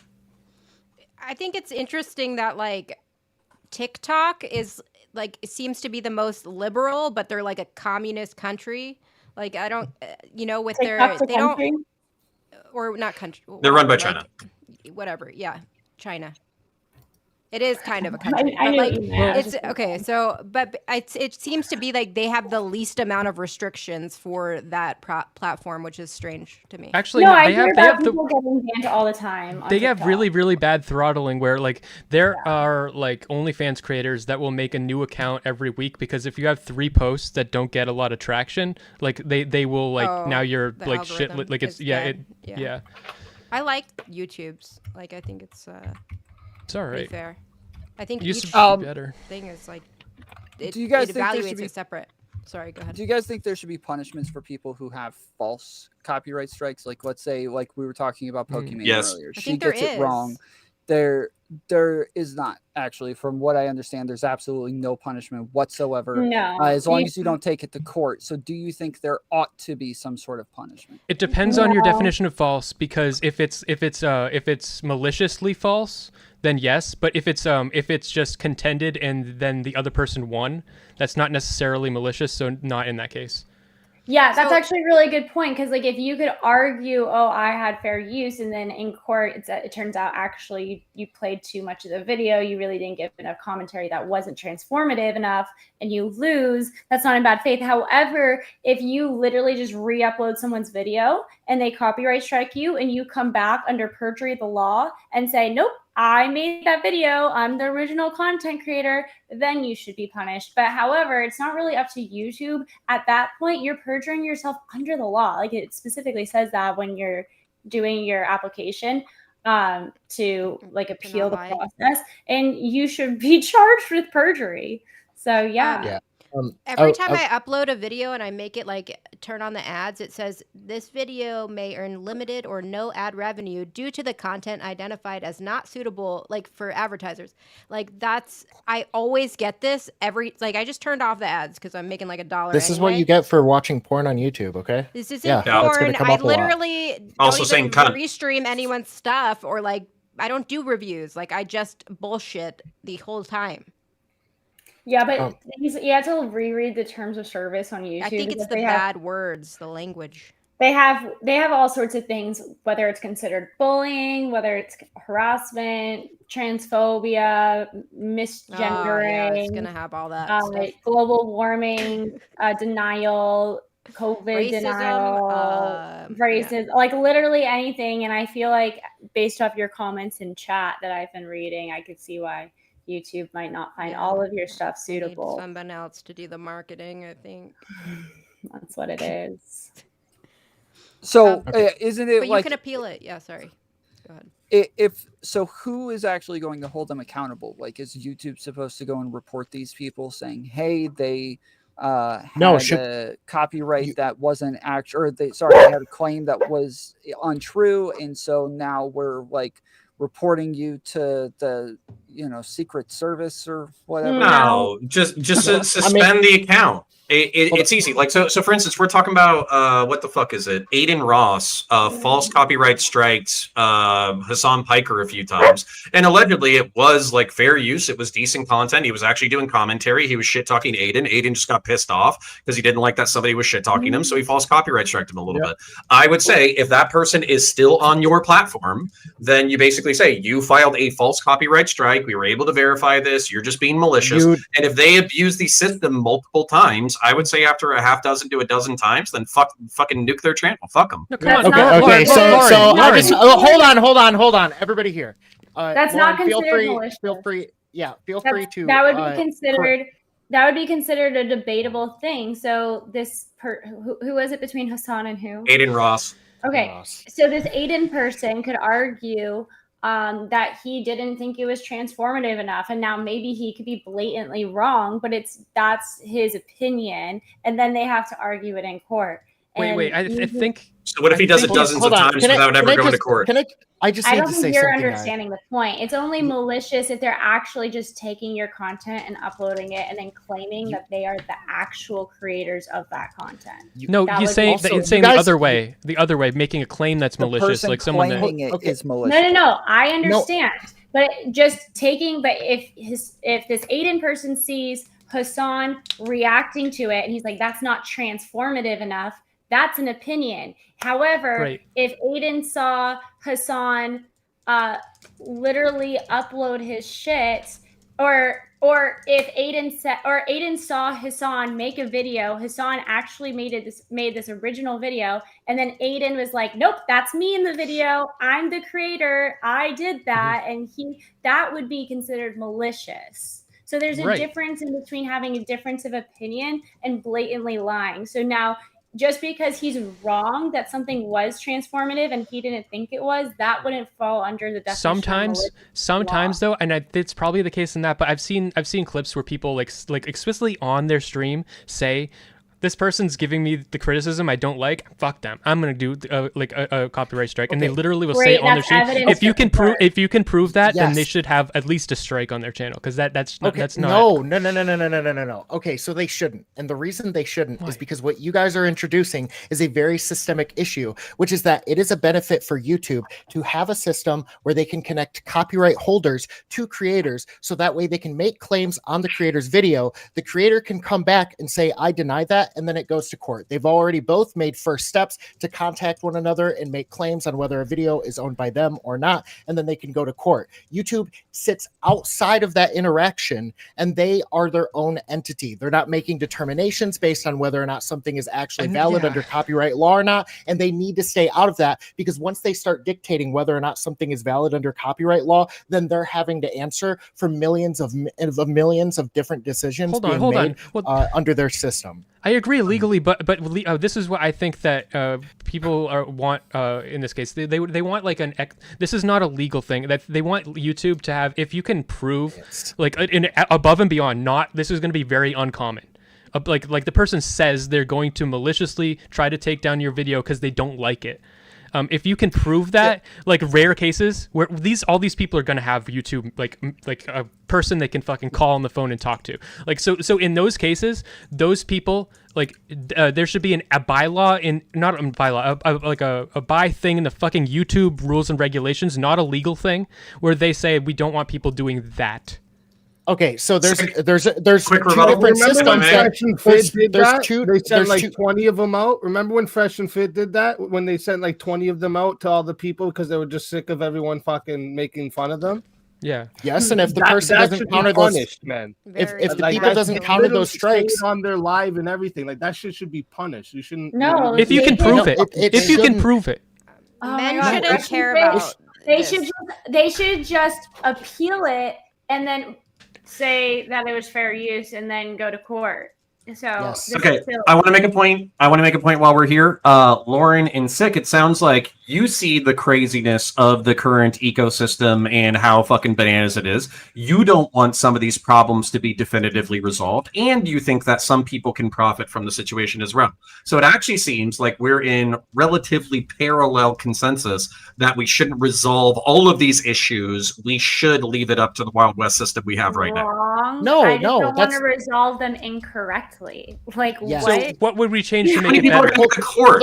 There's two systems that are able to be approached here, which is you have on YouTube's end, what they're accountable for and should be accountable for is the reporting system. If you have a problem with content and what's inside of it, you have a report button that you can go to YouTube and say, hey, I don't like this video and its conduct. But that's way different than copyright striking something. As soon as you copyright strike something, it is a legal action. I do not care. You guys can say YouTube should make these determinations, being able to identify when somebody is acting maliciously. That is for the court to decide every single time. No, you're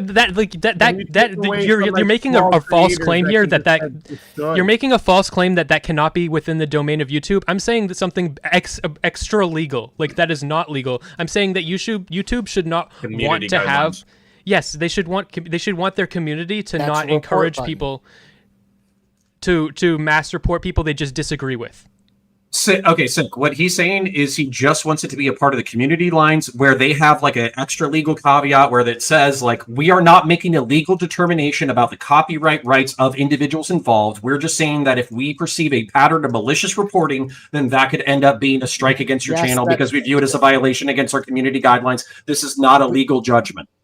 Yes, so you wouldn't ever file a copyright claim. You would hit the report button on the video where they're engaging in the conduct, and you would say, "This is a harassment claim that I'm reporting, and I'm trying to identify some harassing behavior." But ultimately, I also don't know if it would be in YouTube's interest to even report or like ban or reprimand It that wouldn't person unless we for make it engaging there, in that Carolyn. practice, because essentially, even if they're acting maliciously, they're engaging in a practice that they're engaging in an action that is protected by law, which is to Okay, copyright. Okay, I relatively agree with you, but that's because I think that what's going to happen ultimately is a lot of people are going to assert their copyright stuff. People who are targeted by harassment can appeal it and say, nope, it's fair use, go fuck yourself. And then because I've been through the appeals process before, the appeals process literally says, in 10 business days, we will release the video unless we see like proof that you are being taken to court. And Yep. so I am not like maliciously appealing. I am genuinely appealing. And I'm saying, I'm doing fair use. I'm cutting out 30%. I'm doing the reacting. I'm transformative. You can go fuck yourself. And then I send that documentation signed. And my signed document says, hey, GW, I love you, but you can take me to court. And I think Hassan, in the example that I used, Aiden Ross, he could do the same thing to Aiden. He could just say, nope, this is fair use. Go fuck yourself. And if you have a disagreement with this, I'll see you in court or I'll see you in court. Have a good day. Bye. Yeah. Which is a good system. All right, Tom, are we beating this?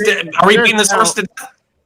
If Yeah, your I mean, account, if your the- account is so, if you're sending out copyright strikes that are constantly being appealed, and you're never taking any of these people to court, there should be some punishment to this because there's obviously a malicious intent.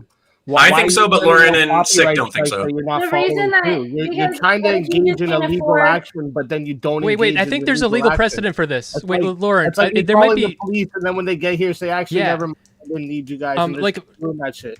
That's falsely Well, but hold on, making what Sick is saying falsely is- making legal threats is illegal.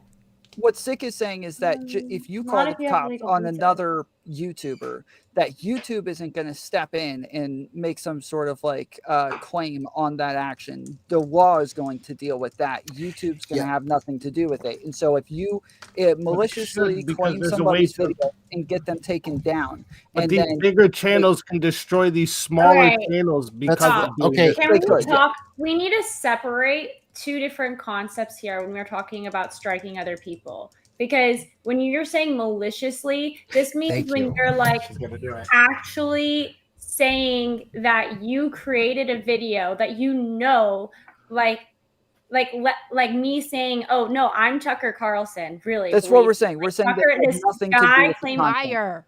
Yeah, We're you saying rely on- nothing to do with the content. They didn't even like they don't care whether or not it's transformative. They has nothing to do with the law. They just don't want what the person's saying in the video to be on YouTube, so they claim it just to make sure that that video is no longer on YouTube. We are talking Right. Yes. That's Okay. malicious. Or Right. for other And things, in like there's order people to that'll make- do it to get your address. There's like all different types of reasons people do it Okay. on YouTube. That's true. But in But- order to make that claim, you perjure yourself. Let me get a bottle, be So right now back. It becomes a criminal issue. And so at this point, the person that you're arguing with online should report your perjury to like they could write an affidavit themselves and get you involved in the legal system, or they could go to their local police station. So it's really easy. I'm not above the law. I'm not above sending people. I'll fucking send you to the cops if I need to. I've done it before to YouTubers. Based. So yeah, don't fuck with me. I don't know. Like, and everybody should have that attitude of being willing to use their resources when available in the court system. Yeah, that that's being true. said, you shouldn't be punished if you have a legitimate reason to either copyright something or appeal something, but then you don't want to go through the court system because you can't afford it. You shouldn't be penalized just because you can't afford an attorney or can't afford to go through the copyright registry. Right, because it creates a system like people hate homeowners associations for the same reason, because the people that are end up making all the decisions are the ones with all like they're like 70 years old and they're retired and they have a shit ton of time on their hands, and so like they're the ones making all the rules and everybody hates it. And it's the same with YouTube, like with copyright and shit. If you have a bunch of money and resources and lawyers and shit, then like well you're gonna run this town. So. Oh, look Yeah, at the pay for you. I would defend HOAs in the same way that I would defend YouTube, which is that they all have their own like individual set of rules, and people consent to engaging with those systems. So if you don't like an HOA, don't move into an HOA. If that means you don't get your nice pretty house that has the perfect lawn, well, sucks to suck, doesn't it? Go maintain your own. I guess. With homeowner with neighborhoods, but- there's a shit ton of options. With platforms, there are not, and when they are ubiquitous across the full fucking internet, there's a more like there's a more like Things have responsibility. changed. Even wait. Okay, HOA even is even if YouTube were the only option, there are a ton of optional ways you could engage with YouTube itself as a platform. It actually doesn't restrict you all that much in how you engage with it. So it's nothing. The only reason I relate the two is because they have a set of rules. HOAs are way more restrictive than YouTube ever is, and also I don't like this idea that because if I have a copyright and I go and strike you, Smith, because I think you're a dickhole and I don't like your videos and stuff, it's still within my rights to sit there and claim a video of yours and then take you to court if I choose to determine that you're violating fair use law. And if you are, and the court finds you in violation of it, well then, guess what? Suck it. Like I don't. Oh yeah. care. Well, what if If they don't? like, So yeah, but guess what? they- Suck it should go in the case. So you doing that, I think that YouTube should be like, we don't want assholes like that on our platform. So no, if we catch you doing that, we can prove it. We're gonna kick you the fuck off. No, That's what I think. That's okay, my you're opinion. missing the point. Is that when it goes to court and the court looks at the merits of the case, they're not sitting there and saying, okay, actually, you know what? This dude was justified in copyright claiming Smith because Smith is kind of an asshole and it was justified for him to not like him. They're going to look at the merits and that's what they're going to base their Yes, decision yeah, on. in the court, So, the court's a like- different thing. Yeah, like- but what I'm saying is the court is not in charge of if you're allowed to keep your YouTube account or not. YouTube's in charge of that. So I think YouTube should have a rule where they're like, if you do this shitty behavior, then you should have your YouTube account removed. Well, you don't even have to have a YouTube account to copyright claim someone anyways. Well, if you do, I mean, you shouldn't have to, considering Right. DMCA is like it's not some YouTube. that's just a tangent. Like it doesn't matter. Like I'm saying, a case I'm saying assumes you do. So I don't think HBO has a YouTube account. No, They like probably yeah, do. like, They might so, like, actually. with music. Yeah. With music, if you like whatever your distributor is, they'll content and ID it on whatever platform it gets played on or whatever like this, right? So yeah, you don't So- have to have a YouTube account. Almost all of the topics got covered in the first question, which was about like what should be or what is covered under copyright. Everybody kind of understood the law and immediately started arguing everything else. So I just went ahead and just started asking a bunch of questions about copyright law to kind of guide the conversations in a bunch of different areas on this instead of doing opening and closings on things that everybody's continuously talking about throughout these. So We'll do some closings later towards the end, but I did want to also ask, so do you guys think that there should be limits on copyright holdings, and how long do you think that should last? Okay, I already said 10 years. So maybe Lauren can help me out. She was saying there are like works that would need protections if we only had copyrights for 10 years. What are they, and why would I give a fuck? Yeah, so I mean, like you don't any- need specific examples, but if you could give me like a scenario where something might need to be protected beyond 10 years, I would really appreciate that. Something that's yeah, not so like like trademark. any series, so like the Fast and Furious series would be like a really good example. It's lasted over 10 years, and you wouldn't want other people doing their own spin-offs of the exact so series are a really good one, especially cartoon series where you don't need the identical actors, and you could take away from other original creators and just do your own show with the exact same concepts. Geez, TV series? I'd Can I say something to you? Yeah. Every example you've brought up so far, I actually don't give a shit about. I don't think there should be like specific Paintings? protections for like series or anything like that. You don't think like paintings Really? of Why not? original artworks deserve Yeah. to have their protection for more than 10 years? Because a lot of them don't even make money until after they die.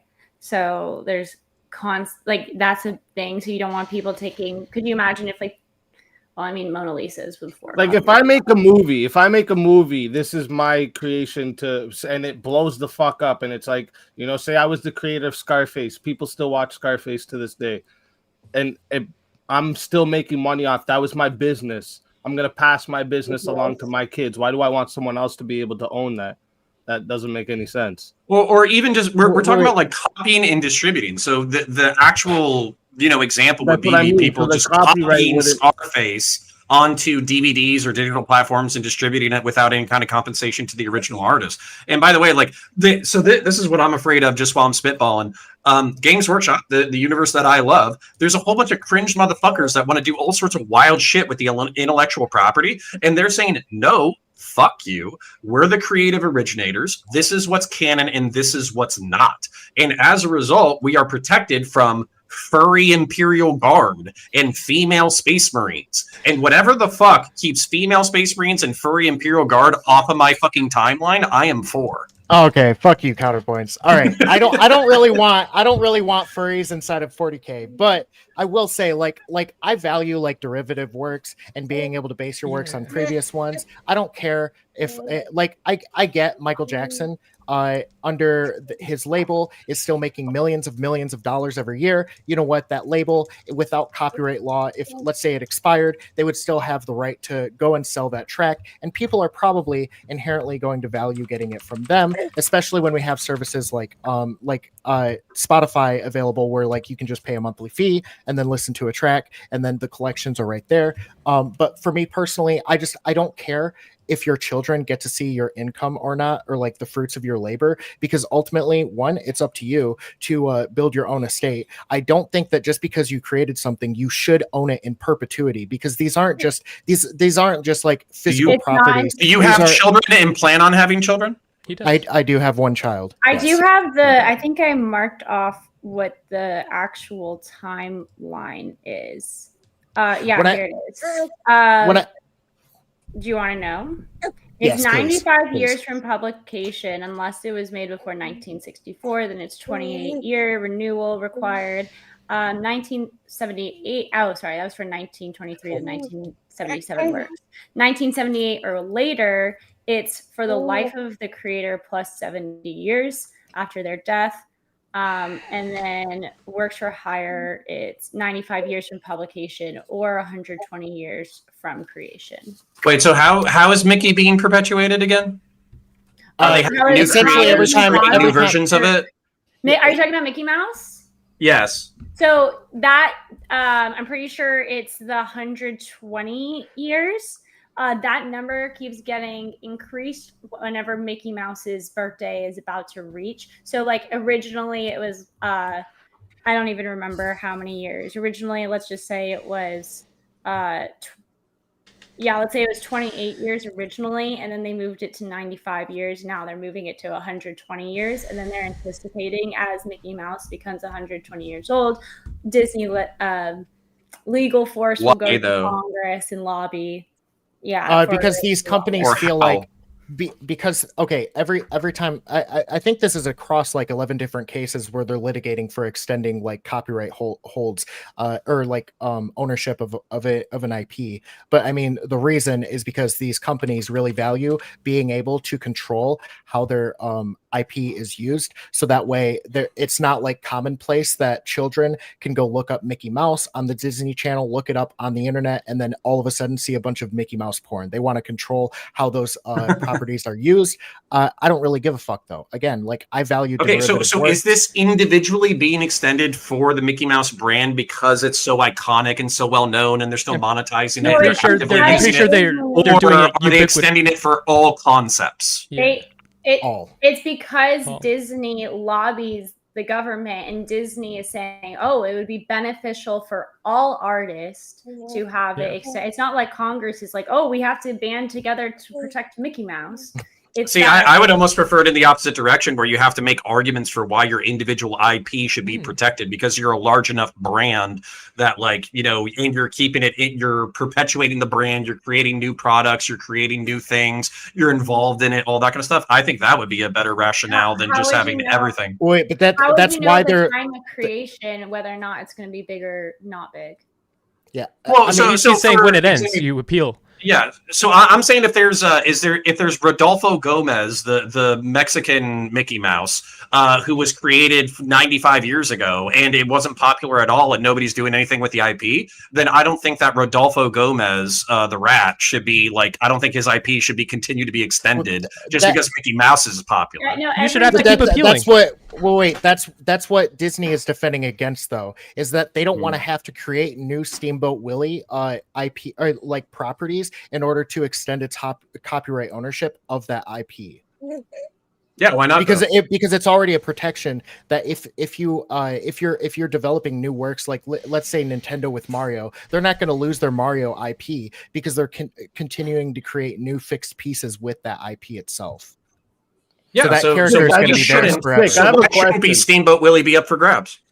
I just have a question for Sick. Because you were saying it should be 10 years. Do you think this is on everything? So, like music, for instance, like you think I should be able to, start selling Tupac and Biggie CDs and Yes. as my own Yes. and not pay Yes. them anything for That's it? You think- Kamala Wait, Harris, not as your artist. own, not as your own. There's a Well, difference. I'm between just saying selling them. And Speakeasy- I'm getting all the profit. Like it's basically Yes, my yes. own. I right? talking think about you should. I trademark, think you though. should legally be allowed to sell that music. Yes. Okay, Why okay. should- Earlier, why Lauren shouldn't you said be something allowed Darth to Vader say it? like. Okay. Why? Why should you hold on? Why should you not be allowed to say it's your own then? If you want the copyright to like be kaput after 10 years, why shouldn't you be able to claim it as your own? That's essentially Because it's just misinformation. Because I would say, well, not necessarily just misinformation. I would consider it on like some level of fraud. Say I find like some artist like from 10 years ago that never made anything, and I start uploading all his shit, and I just say, "Oh, this is my artist. This is my artist," and I just upload, and I blow him up, and I profit off of everything he's ever done before. You think I should be able to do this? Yeah, isn't that going to buddy fuck every small artist ever? Ever? Every small Ever. artist ever already gets buddy fucked if they engage with the label, anyways. Oh, get the fuck out of here! No, that's There's- so true. Come on. No. There's buddy fucked. Hold on. There's buddy fucked being 100,000-aire in your fucking like $500,000 house in Orlando, Florida, after touring for decades and still having a pretty hot wife because she remembers that you were a part of a boy band in 1989. And then there's fucking buddy fucked where somebody stole all your shit and produced it and you didn't make a fucking dime and you're fucking starving and homeless in the fucking gutter. There's different ways to be buddy fucked. Okay, so given the second example, the only way I could see you actually being fucked is that Sorry, I'll mute. no, you're fine. I get it. I get the dad vibes. But It's not Yeah, dad I'm vibes. trying to That's Connor making subconsciously- those noises. I'm nice. I'm trying to subconsciously brainwash you all into wanting children since we live in a largely antinatalist society. I already I just want to That's start really calling you daddy counterpoints. Lewis? Daddy points. Okay, Yeah. Lauren said something. Lauren said something that Darth, like, she said the most evil thing a little while ago. She said she was like trying to think of an example of something that's old. Like, what if you were allowed to resell the Mona Lisa? What, are you fucking crazy? Yeah, there's having things in creative in the public forum or whatever the fuck it's called, where anybody can use things once they get old enough, is valuable for innovation. It allows us to piggyback off of other people and to keep derivative artwork and keep building upon. Everybody doesn't have to be completely unique, and that it's a big part of like why culture has started to stifle is the fact that we're making it hard for people to even do that shit. The reason that copyright was invented in the first place was to incentivize innovation, and when it ever starts to stifle innovation, it's going against its founding principle. Okay. Right. So what I meant by that was like I was talking about like the Mona Lisa of our time. So I meant like if you found, because like the painter for the Mona Lisa, I'm not sure, was he famous within what? Yeah, he was famous within his lifetime. He wasn't famous for painting while he was alive. He was famous for other stuff. But yeah. So however, actually no, Vincent van Gogh was not the painter. Leonardo da Vinci. Oh, is it Da Vinci? Da Vinci? Yeah. Anyway, Van Gogh was Starry Night. But anyway, if you were to take like let's take an artist who you come across who's really like a true Renaissance painter, a modern painter of our day, and you just wait 10 years and then rip off his shit because he didn't get big fast enough, and then you do a better job with marketing, you're saying that you should be able to just be the owner of that artwork now because fuck it, he took it. Right. No, I think that it should probably be more than 10 years, but a lot less than more. life plus like a lot less than like life plus 70, you know? How about just life plus 10? That's what it was like a while ago. I don't know. I think with music, that is their business, right? That's literally their business, is the music business. So should we be able to take away businesses from people after a certain amount of years too? Well, Speakeasy, I think that Sick, if I was going to steal man Sick, I think what he's saying is you're creating alternative businesses. So for instance, like, you know, Tupac's dead, or allegedly he's dead. So Paula's favorite artist. Yeah, so he's been dead. Let's say we did Dead plus 10, and the music exclusively belonged to him for whatever weird IP laws that we create. Then let's just say, 2004, anybody would have been able to produce Tupac's music and do whatever they want with it creatively. The reason why I don't like that is because I think of creative legacies. That's what I think of. So like there would be a cottage industry of bootleg motherfuckers just printing out random shit, basically making sure that entire creative dynasties wouldn't exist. And the interesting thing is, like, it's whether or not you trust people with creative dynasty. That's kind of what it boils down to. It doesn't sound like Sick does, but for me, when you have enough money and you've been successful in a creative industry before, you tend to want to create more things, and so you'll take that money and reinvest it into like future artists. Like, I think that's how like most brands work. Is they they collectivize the revenue, but then they invest in the next generation of artists. I don't like nepotism. There's another word instead of creative dynasty, nepotism. Can I give my explanation for why I don't care about the like if Speakeasy wanted to sell Tupac songs? To me, when I think about it, the things that I care about is fraud. And so, like, if somebody were to, let's say, repaint the Mona Lisa of our time, so long as they label it as a replica and not saying that the original artist created this, I think people actually do care about who created a thing. I also think when it comes to digital media, there's this concept of like ownership, and what doesn't really exist in digital media is scarcity. So like if there's only 15,000 Speakeasy albums, well, if I have one physically, there's only 14,999 that can go to anybody else. And so the level of ownership to me is kind of like valuable because only so many people can have it. But after, let's say, the 10 years, or let's say death plus 10 years, okay, after that, like I don't don't see the value in restricting that media to be used or sold by other people, because it's not being restricted from the original creator to sell it. And I don't think even though it's going to impact the market for the person who created the original work, I think there needs to be a lifeline on how long a person or company should be able to control IP that they've created. And I would say even if we were talking about let's say recreating the Mona Lisa and calling it a replica, if you were in basketball counterpoints and let's say you had a 34 jersey, it had a specific design, well, I think I should have the right to be able to recreate that jersey, which is why I value trademarks, because I shouldn't be able to put your company's logo on it or label on it. I should have to have mine, so that way people know where that's coming from, who made it, and even though it's the same jersey, let's say thread by thread. I get it. I just don't understand. Like I think what Smith said earlier is maybe it's just subconsciously rooting in me, even though I can't extrapolate it all. I don't understand how you create a more like creatively vibrant culture by like deregulating IP. And the reason why is because, like, why the fuck would I ever create anything of value ever again if all I can do is, like, after 10 years, I can just take everybody else's shit, repost it for consumption somewhere, and then just resell it. Whereas I think that...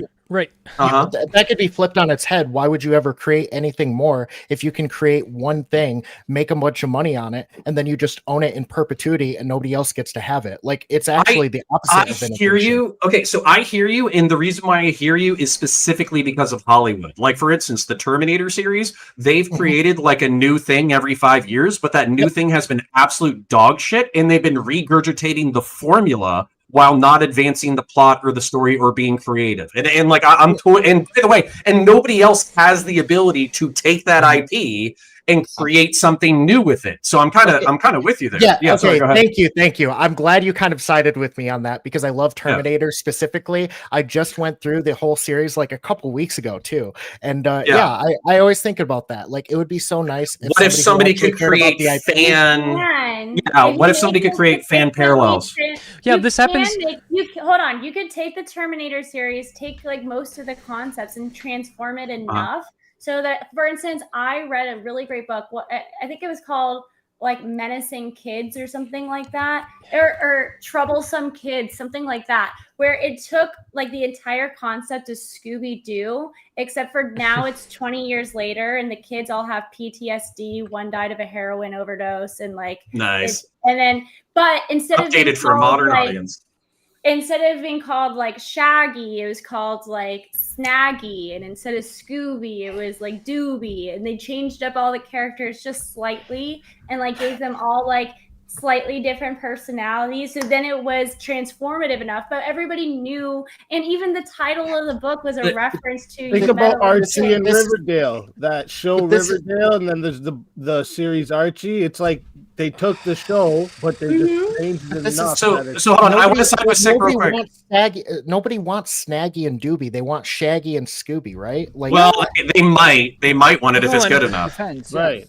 Yeah, if it's transformative enough and it took the good concepts of the show, and you get like, you do want it's funny, it's creative, it adds a level of creativity, and it's not just taking it like and you understand that it's not the original.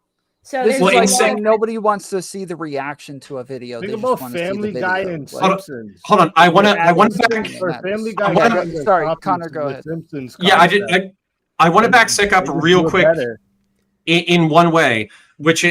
Family Guy, if I remember, they had to ask for permission for Star Wars because they basically knew that they would get sued. Even if they were making a parody, they knew that they would lose a lot of money in the court system. They made the first one, and then they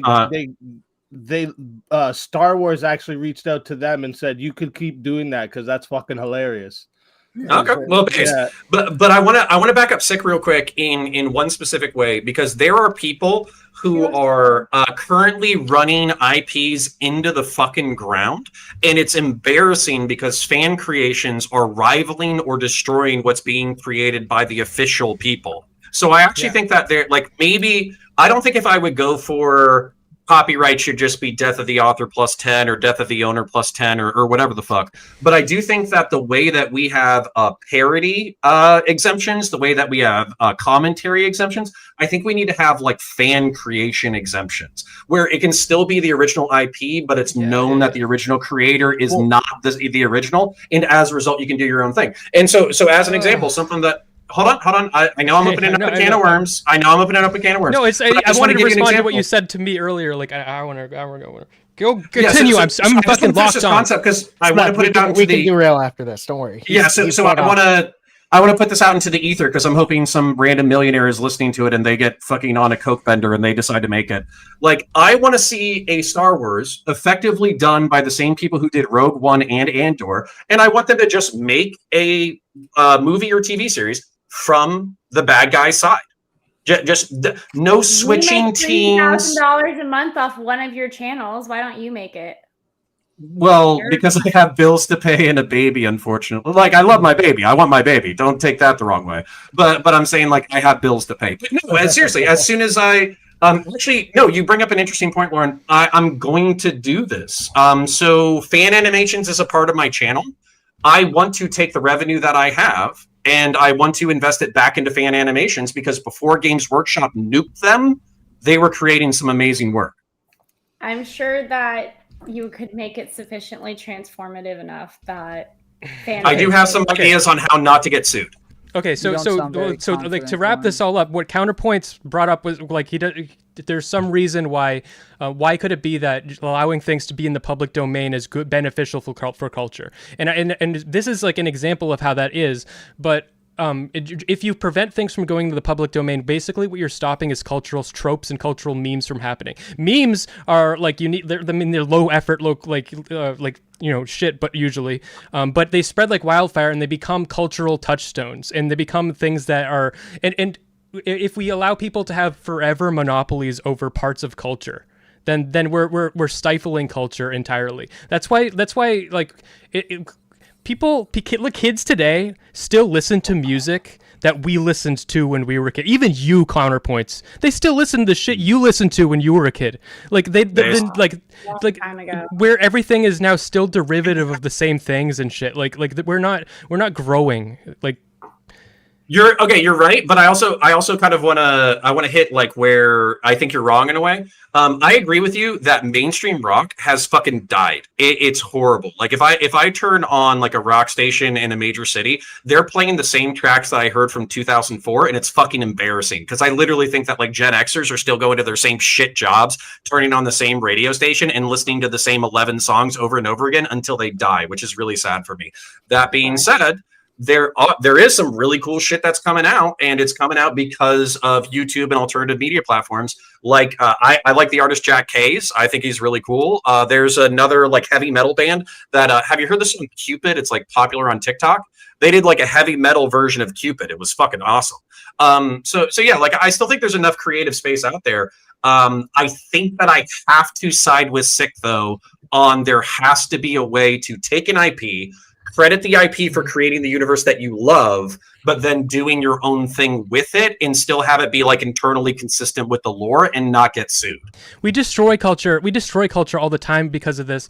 So many video games are coming to mind, fan-made video games. Metroid Dread, when that came out, about a couple months before that came out, because they didn't announce it was being released, a couple months before it came out, there was a fan-made very similar game of another Metroid 2 remake, which is incredibly impressive. It's Metroid 2, but it was almost to the level of Metroid Dread.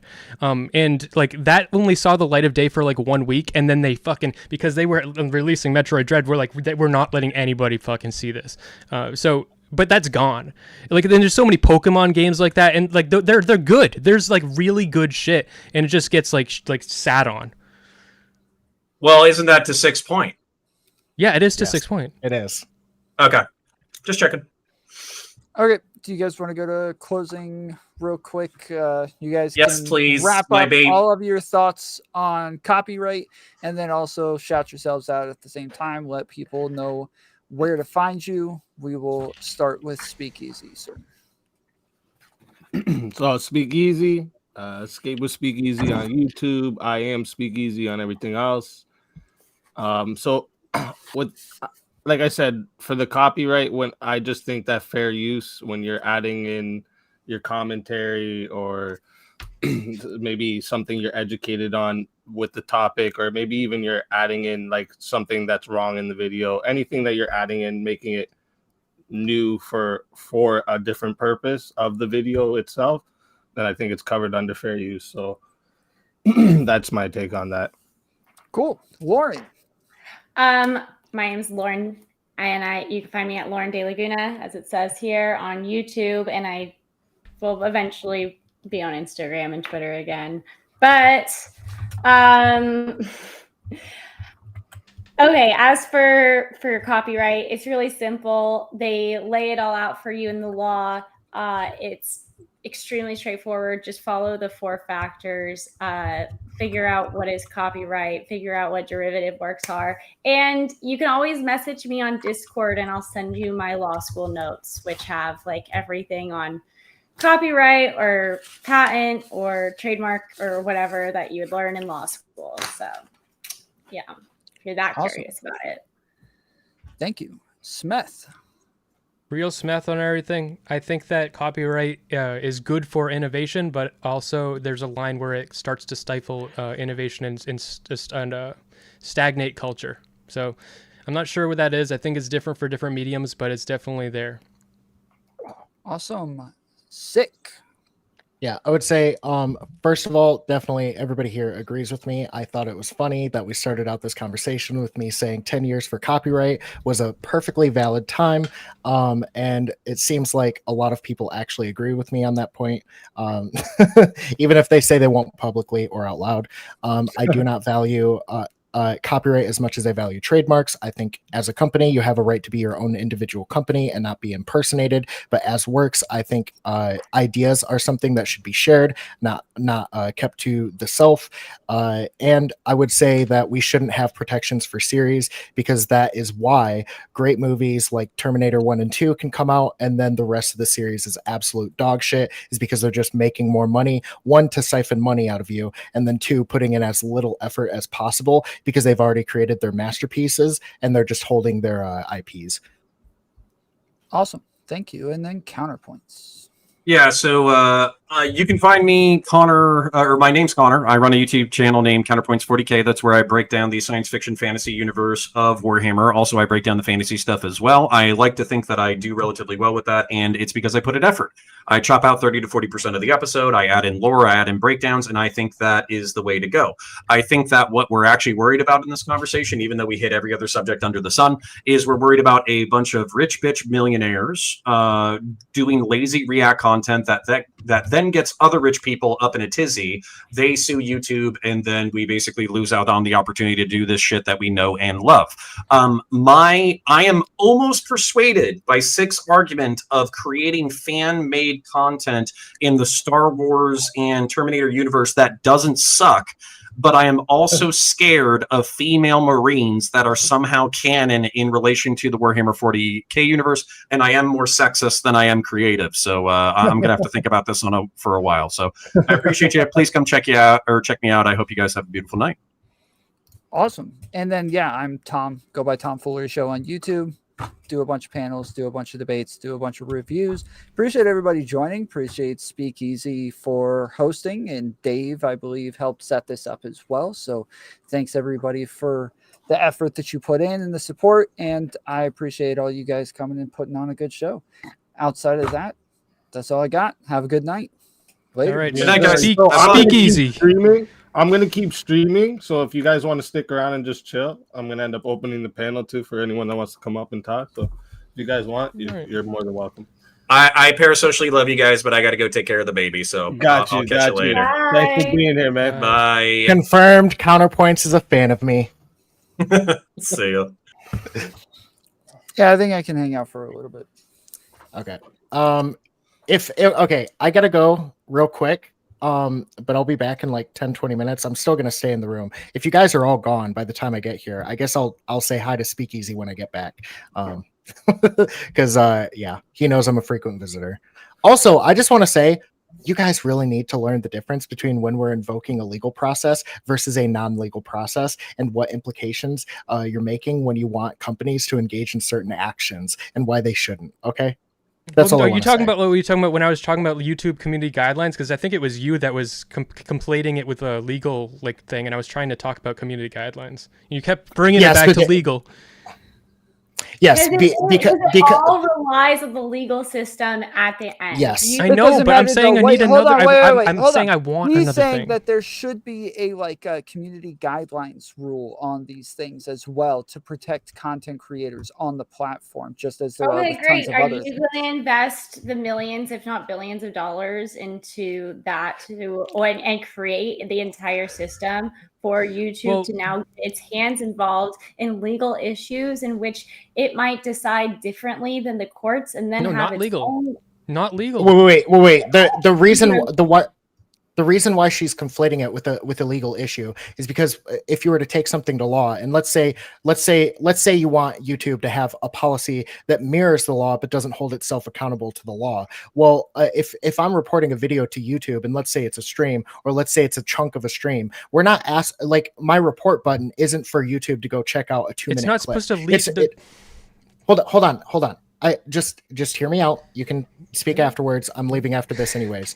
But like, I don't know if YouTube should have a policy against stealing somebody else's work in such a nuanced way, because now they're having to analyze 45-minute videos, 2-hour videos, 18-minute videos, and I don't think they have the proper resources to actually handle those sorts of reports or guidelines for their community. Okay, what I'm saying is not legal. Like, what I'm saying is it is perfectly legal to do copyright strikes on whatever the fuck you want. But I'm saying that if you do that because you hate people and you want to fuck with people, then and you say that and it's provable that you say to your stream, I hate this guy, I'm going to copyright strike him. If you can prove that and you have a clip and you can send that to YouTube, that should be. That should not be that's not legal, like, because they're within their right to do that. If you say, I hate somebody and I'm going to copyright strike them, you might have a valid reason to copyright strike them. But I'm saying if you can prove that it it's like, I've seen people like just saying, oh, well, I changed my mind. I don't want this guy doing this just because I don't like him. And it's like, well, if you change your mind, like, I'm saying you're saying you can never prove what's in someone's mind. I'm saying if they literally say it on their stream and you can prove it, and I think that counts as proof. I'm saying that YouTube should not want that on their platform. So you're saying if in the rare case that the content creator says, I know for a fact that this is not transformative, however, I'm going to strike them maliciously, and then they strike them. In that rare instance, maybe YouTube could, but then how are you going to have I know that YouTube it is transformative bots going through all of their content to make sure they didn't say previously on one of their live streams? No, I'm saying like something that would, I'm not saying a bot thing, because that what I'm saying would only apply to like very niche situations where there's like really rich people doing this, people with like YouTube like person they can call up on the phone. I'm talking about like Aiden Ross like says on a stream, fuck this guy. I don't like how he's talking about my content. So I'm just gonna copyright strike him because I can, because he wants to be an asshole. Then if you can get a clip of Aiden Ross doing that and you send it to YouTube, they should be like, yeah, we don't want people doing that. That means nothing. I know it's not a law. I'm saying that I want you. I know it means nothing. There's no precedent for it. I'm saying it means something to me, and I would like YouTube. YouTube of my dreams would do that. No. Hold on, Smash. You're She's not saying listening. that even with what is the for him, just because he says I don't like you and I'm going to copy strike you, that doesn't mean that it was necessarily malicious. They might still have standing. They might have the right to do the copyright strike. And simultaneously, they wouldn't have done this strike but for hating the person. So the person is allowed to say, fuck this dude. I hate him. I'm going to strike him, and have every legal right to strike the person. That might not be the case with the Aiden Hassana issue. However, just having a clip of somebody saying, I hate this guy and I'm going to strike them means literally jack shit. Suck it. Okay, I don't think it means jack shit. Like anything. Like if you have like someone just like True. admitting on recording of doing something wrong, but they also could have a legal justification for doing it too. That's one piece of evidence that doesn't mean jack shit. That is an evidence Really? that is an admission of guilt that doesn't exclude a reasonable like reason for doing it, but it is an admission of. Like so that is part of Looking so at if my- you use that and you send that to YouTube, then they can be like, okay, we're gonna talk to him and ask, like, I'm only talking about niche, like, fucking high profile examples here. Like YouTube should not be encouraging people to do this. If they have high profile people on their platform doing this, they should be like, fuck you, we don't want our platform, we don't want people using our platform this way. So if we think that you're doing this, you should not be saying that on your stream, because if it looks like you're abusing our system to fuck with people you don't like, and everybody on YouTube sees you doing that and it looks like you're doing that, then you are causing our platform to become shittier. So it doesn't mean jack shit. You're promoting an abuse of YouTube's fucking systems that they have in place for better reasons than that. And if you make it look like you are abusing YouTube systems, you should not be allowed to do that. So you're What? just pro censorship. You just want to censor people from. Yeah, I want to saying- censor harassment. Yes. In line with this though, real quick. Yes. First, That's like the only thing I'm for censoring. Actually, that type of shit is like doxing, fucking malicious, the mass flagging No. shit. The Like there's people problem that is literally go out of their way to ruin other people's income. Like some people build Yeah. a business off of this YouTube shit, and then but Yeah, what that's should the be thing, done in though, this is that case, though? with If there's like a all- malicious Look, strike, with all community guideline stuff, a lot of it is subjective. A lot of like Yes. YouTube has to figure out what is or isn't happening. And so when you're talking about like, oh, but it could be, who knows? Like they don't actually know for sure. Like that's with tons of stuff in the community guidelines, yet YouTube acts accordingly anyways and makes a decision one way or the other. And that's all they're saying is that like even though it may not be 100% for sure, they can still gather some evidence, make a case, and then decide whether or not they want to ban the person, give them a strike, stuff like that. My I'm not- issue is with you guys saying that we should penalize people who are abusing the system or whatever. However, the system is meant to be used, and the people that they're attacking should also use the system. So if they're actually abusing the system, then they'll lose on all their copyright strikes anyway. So it doesn't matter. They shouldn't be actually penalized further simply for making copyright strike, because then you're going to end up with issues where people. But they are making valid the other copyright person strikes. lose money. They're getting the other person's They're content not. taken down. Yes, they are. No, but they're then you might not. run into Yes, problems there's with someone somebody. in my put out a chat copyright right now, strike. wait. Well, when I put out a copyright strike and I sign an affidavit, that content comes down immediately, and they have 10 days to file a court case if they're appealing. But that content being down for 10 days highly harms the content creator, especially if it's within the first 10 days. Once it goes back up, it's already out the algorithm. It's done. Like it is not Mhm. getting viewed after that. No, I hear you, And but there's a creator if you're in my signing an chat. affidavit lying, at that point, it's outside of YouTube. And if somebody is harming you financially while signing affidavits lying, you need to take them to court. Like, Okay, No, but I what I'm understand, saying is I think it should be in YouTube, because YouTube shouldn't want people doing that. Like It there's a can't creator be in in my YouTube. chat. Just a sec. There's a If- creator in my chat that recently there was they sent 4 strikes at her and got the whole thing where she couldn't even stream for a month. She had to wait to appeal each thing. So that takes a Right. lot away from her income and the business of her YouTube. great. So I think I the got people who are 3 strikes in one day, responsible- one time, and got my channel taken down. Like one Yeah. person reported Well, 3 go to different court. videos, had my stream taken down right then. Oh, But look, like everyone can't afford to go to court. No. For an affidavit for a criminal issue like perjury is, that's completely free. You just go to the courthouse, you file an affidavit, you put in the information, then you let the prosecutor take it from there. So not only So are you that- don't have income, you can't work on, if you say you're streaming, you can't work too, and like also like time is a thing. Like time is money. So like you also have to spend time going to court and doing all this shit. Like they're wasting a shit ton of your time.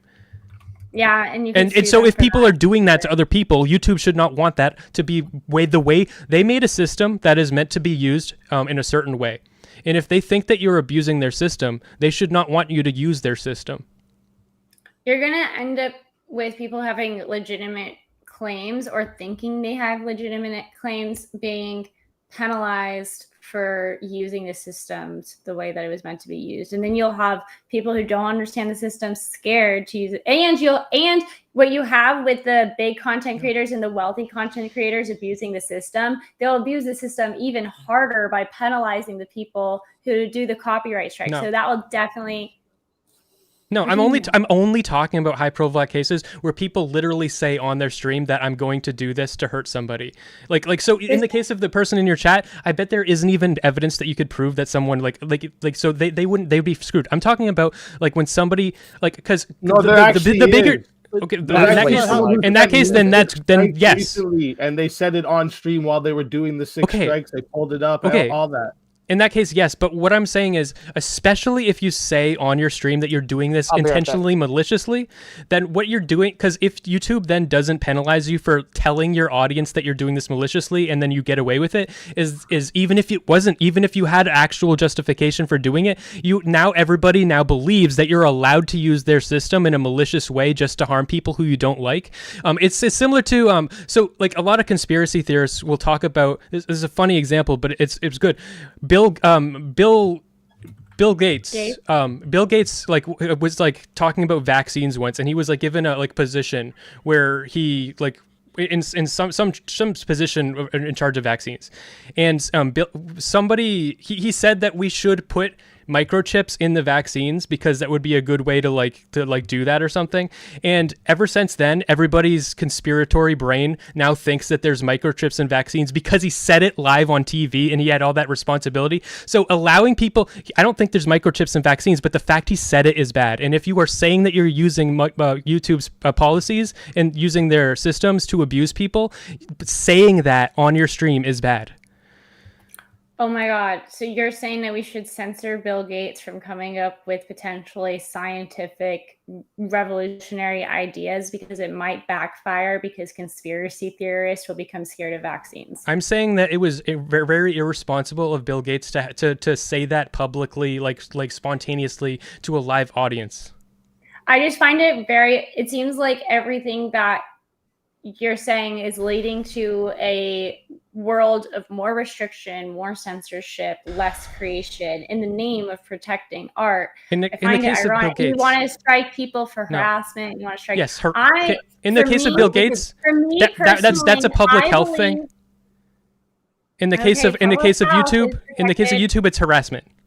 Okay, yeah. These are things that are protected by the First Amendment. As I was about to say before I was interrupted, is that I think that speech should be protected to the utmost of the First Amendment, even when it's not public, even if it's not like a government-owned platform. YouTube already doesn't do that because they already take down shit that has COVID misinformation. So they literally are not. So they already are engaging with that. They should not allow people to tell people that you can use YouTube's their company. They should not allow people to tell people that you are allowed to use and it's completely no penalty for using their systems maliciously to hurt people you don't like. But if you do that, you can be punished in court. Like if I maliciously copy strike you, if say you did transformatively use my content and I copy strike you and I say you need to take his video down, you can leverage your potential losses and take me to court for them, and they would apply that to you if it's incorrect, right? Am I wrong? No, in that case, you would the most you would be able to do is if it was like a person trying to transform the work and they failed at transforming it, the most you would get is an injunction. You wouldn't get the the finances from that. So then, yeah, you could sue them, right? If someone causes you to lose, say your YouTube is your only income, now you're screwed for a month or two. So you can definitely sue the person that caused you to lose your income. I think you would be able to. Okay. But they did it in a legal way. We're talking about two different things. Like if somebody is actually stealing your stuff, and you sue them, the most you could do is enjoin them from using your stuff. However, if you created stuff and somebody maliciously went after you and prevented you from working, I don't think that's a copyright issue anymore. I think that's interference with contract, or that's a different cause of action in which you would be able to use in Oh order no. to. Okay, so here's where you're completely missing the mark. Okay, the thing is, YouTube taking down your video because you put a copyright strike. That is not the law doing that. That is YouTube doing that. The law could get involved. You could just say, no, we're going to leave it up, and we're going to have the court make us take it down. But they don't, because they want to have a product that is healthy and functions for everybody. They're censoring people that get the copyright strikes down. They're infringing on the First Amendment right of the people who get a copyright strike taken against them. So if they are willing to infringe on the First Amendment right on the recipient of a copyright strike, then they should also be willing to infringe on the First Amendment right of people who beyond any reasonable doubt, you can prove they are abusing the copyright strike to infringe on someone else's First Amendment right with YouTube as an intermediary on their behalf. So I can use YouTube to infringe. Stop with your hand. I can fucking use YouTube. I can use YouTube to take you down for using your hand like that because I don't like it. I can infringe on your First Amendment with YouTube as my power behind me. You should get. Okay. You should get No, wait, we're going. I'm talking right now. I can infringe on all of your YouTube, all of your That's true. First Amendment rights by turning up my gain really loud and talking. We into my can't hear mic. you anymore. You Wow. totally fuzzed out. That's You funny. should. But okay, so real Right. quick, the platforms have absolutely no incentive to do this. This is the problem, is that what they're doing for the most part is to protect them against major companies suing the platform, and this is falls under what Congress has asked of them and what they need to do in good faith moderation of their platforms. So there is not incentive for them to try to protect content creators against this sort of stuff, when it's just going to be more money, more trouble, and probably more accidents where they're going to get in even more trouble for other things as well. So there's literally, while I agree with the principle of it, and I think that would be awesome if that existed, there's literally no incentive for that. And if anything, there's only de-incentivization for the platform to get these sorts of rules. Also, But I don't think they should, and it's a fair point that they do infringe on other people's First Amendment rights. So I agree, they shouldn't do the 10-day takedown. They should wait for you to go to court, wait for you to get a registration. But they do that on your mom's pussy all the time. But they do that, I think, to protect themselves, though, because then I think they do it in order to. But the money that they make actually protects themselves legally, because if the person actually had a registration, then they could just look at the registration and take it down then. However, if they're going to need a registration in the long term anyway, then there's no point in doing the 10-day takedown just for them to fight over the registration later. If they get rid of the 10-day takedown, I would not want them to penalize people for making claims. Okay, fair. I would get rid of the 10-day takedown, and I wouldn't penalize people for making claims. I think that they do it. I don't know this, but I think that the reason they do it is because if you're making money off of a video it belongs to someone else for 10 days or whatever, and they're making an appeal and it's taking forever, then that makes it complicated when it's where's my money?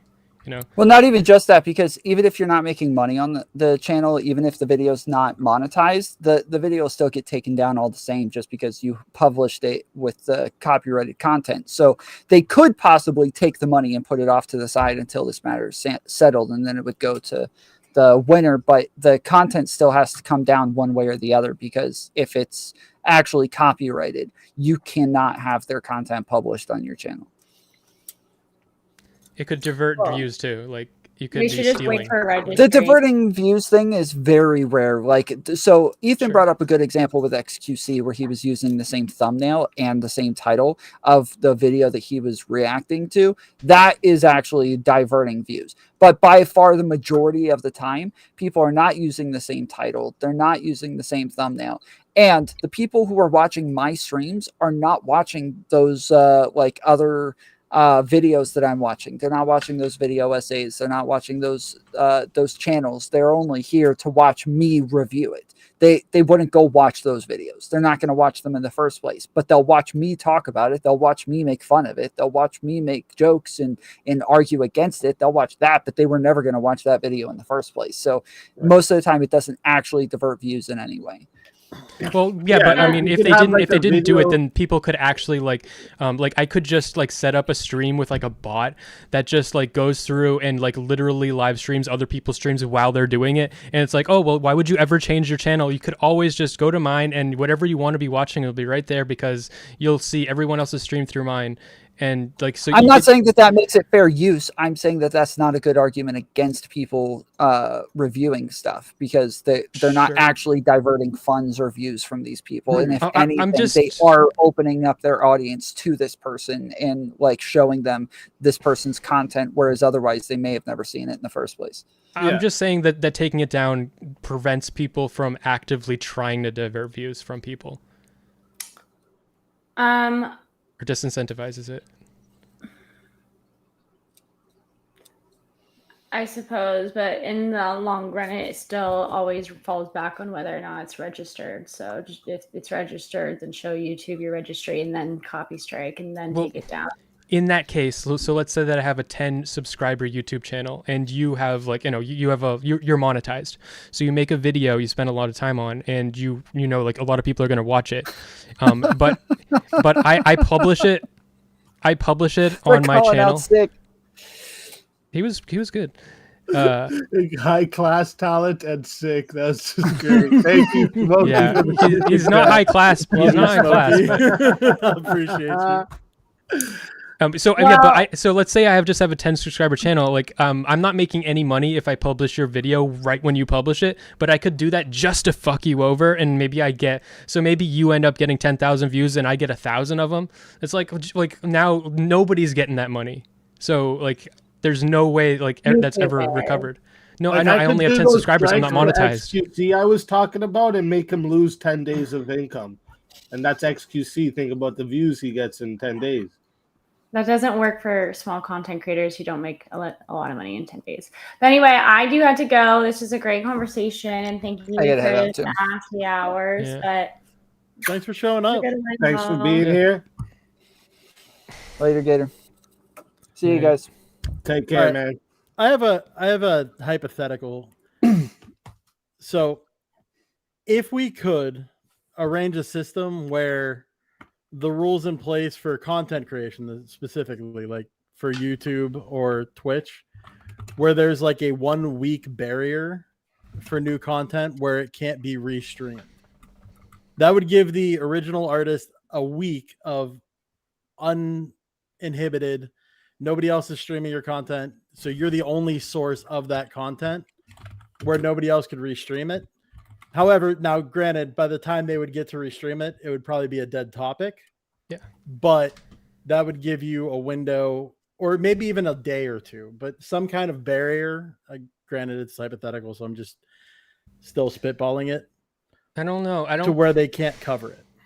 I don't like it because I think that the streaming, like I think there's nothing wrong. If you are a streamer, like covering someone's stream is different from covering someone's video because like streamers are always covering like each other and it's like we're all like creating content for each other.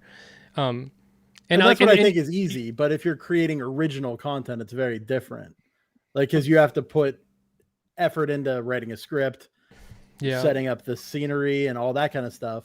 If somebody's immediately streaming that, you're losing potential viewers. I don't like that. I think that would only hurt people making original videos because the only argument that I think makes sense for the React content, because like as it is, I want people to react to shit that I make. Like it's good. I want it.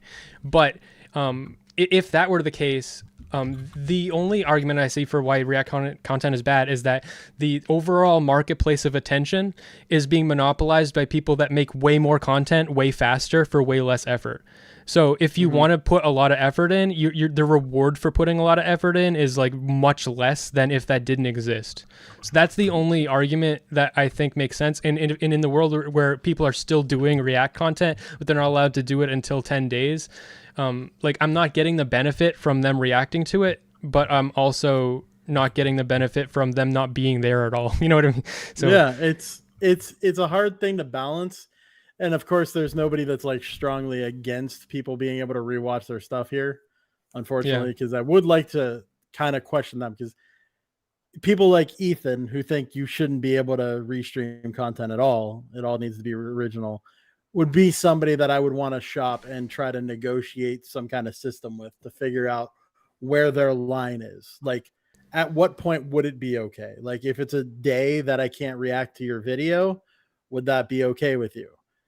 If it was Dark a week, Viper, that kind Dark of thing. Viper would be good. I've Okay. seen people make arguments that like there shouldn't be any copyright because intellectual property isn't scarce. You're not like taking something physical away from them. So like I've heard people try to make this argument before, but like when you add in everything that the intellectual property brings, you actually are fucking taking from people. You know what I mean? So Because I'm more on that side. I'm more of the like free content, free everything kind of thing. So that's why I need somebody from the other side, because I really like trying to come to some kind of negotiating point on issues, but without a representative from the other side, it's kind of hard to do that. The way that I see fair use is I don't like know how much give I need. I like that like, so if I'm making a video, I like that I have to be forced to like work harder. Like I could just take a big giant like thing and just like make that my video, you know what I mean? And like, but like I'm like, well, then it'll be taken down. So I actually have to work a lot harder. And I like that part of fair use, like not as something that ensures the product is completely unique, but as something that ensures that the effort goes into it that makes it so unique. what about this? So I had someone make this for me. It's a Danny Phantom style, obviously. So, you know, Yeah. Cartoon Network owns it. But do you think I should be able to sell this because I made the Danny Phantom? Nope. Under the law, you wouldn't be able to. I wouldn't be But able do to I think sell you that. should be able to? Yes. Yes.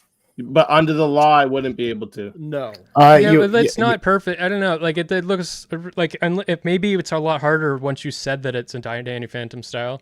But I mean, Well, Well, it's not just Cartoon Danny Network Phantom is- style, right? It is the pose and everything, right? Like the difference is the colors and then the little details that are. It's added. recognizable that if somebody says the word Danny Phantom, you're like, oh, kind of. Yeah, I see it. I don't think styles are copyrightable. I mean, I don't think they should be, but I don't know. No. that's No, what but I'm saying, 'cause, like, the the defense of their artist that words would did be in this- the entirety of the. The artist that did this like advertises that they sell these type of photos. Mhm. I have another one that's like a Powerpuff Girl style. It's me in the Powerpuff Girl style. That's Like- cool. Like that should be. I think that my And world that's fine. creative. That's Yes. taking some kind You're of creative adding license onto it. Yeah, But absolutely even is if- transformative. The problem is, even if it could stand up and you could win that claim, the problem is it would be tied up and you'd have to spend so much money in court getting there and the time that it's not worth it for you as a smaller content creator. Right. If it was another studio, yeah, that could be a fight that you'd want to see actually happen. Like if, say, Disney decided to use or is that Disney? Is Danny Phantom Disney? I don't know. It's Nickelodeon. Okay, so yeah, Never say mind. Disney wanted to use a Danny Phantom style artwork. Watching Nickelodeon and Disney go at it over copyright for something like that would be great. Yeah, well, did you ever watch the Family Guy episode where the into the multiverse and they do like a bunch of different cartoon styles Yeah. of Family Guy though? Yeah, So like, yeah, like I had never because I heard saw the anything coming I out of remember the that. Simpsons one specifically. And they even do a from Disney that Simpsons crossover was like they both Oh, that was separate? agreed to that. Yeah. Oh, okay, gotcha. Yeah, because that one was funny. I saw that. Yeah, I it might was a not good have one. seen the one that was all the It took styles. years to happen. People wanted it for so long. Yeah, yeah. It was People more of like want the this shit to modern-day happen. Simpsons. Yeah, It doesn't happen though because like so much stuff has so much red tape and stuff gets lost in copyright hell. Like Mhm. like video games all the time, like Look at franchises that just Jason video game. It's nobody knows Yes. who owns fucking I Jason know what you're Voorhees. talking about. get yeah. Dead by Daylight has like a lot of issues with that, I think. Mm-hmm. Because I mean, a lot of the representative. yeah, a lot of the old like film properties and like that are having disputes. So like Predator and whatnot. That I mean, that's because old contracts didn't account for certain types of services, and when these contracts are being transferred over, you also have companies like Disney or Warner Brothers who are also not only are they distributing the works in ways that couldn't have been perceived 40 years ago, but also they're not honoring the other companies' old contracts that they had with certain creators. So like somebody, let's say Star Wars, they have their extended universe books. Disney buys up Star Wars, and then all of a sudden they're not paying the creators, even though the works are still being sold, because their original contracts were with LucasArts, not with Disney. So that's where a lot of those problems come from. I don't know specifically about what the problem with Jason is with Friday the 13th, if Warner Bros. Actually owns the IP, but I imagine it's something really, really minute like that. In the case of Star Wars and the books and stuff, this is why Karner made an interesting point. Like I kind of agree with in some ways, but I just don't agree in the end. But he made an interesting point that I kind of want to trust the canon to like a guy. Like if you make something, I want to be like, okay, well, like this is your thing. Like I want it to be your vision. But as soon as that gets sold to another person, it's like I don't care anymore. Give it to everybody. I do not care about what Disney's vision of Star Wars is. I couldn't care less. Yeah, I agree. Yeah, I mean, I guess for me, this is why I don't value the copyright thing so much, and why I put it down to like. And by the way, I would go lower than 10 years. I just think that's probably like the most you could ever advocate for and potentially work down to. And I don't think people would like it. I think it's a pipe dream, but whatever. I think it stops creativeness. I think. Yeah, I think you have to be more creative if you can't just make money off of things that other people did. Like if I could just make this toy my own and I can just start selling it, like that's okay. No creativeness to this. All I did was fucking grab something that's already made and there's okay. So let's say I were to defend your point though and say that okay, fine, we're not allowed to just straight rip somebody else's creation. So like I couldn't re-release Star Wars: A New Hope saying it was originally made by Lucasfilms, but now it's being sold by Sick Unchained, right? Okay, let's say I'm fine with that. My problem is that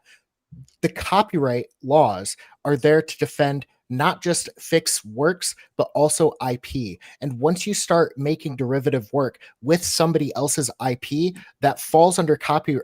Like, I don't know how you can separate the two, because every fixed piece is going to have a bunch of intellectual properties built into it. And I like this idea that you need to do whatever you can as a business to market your product and sell as much of it within the first 10 years and make people find value in your company, not just the product itself, and then continue to expand beyond that. And then after that 10 years, that's basically up for everybody, whether they want to sit there and like sell your films or make fan driven derivative works with love or hate.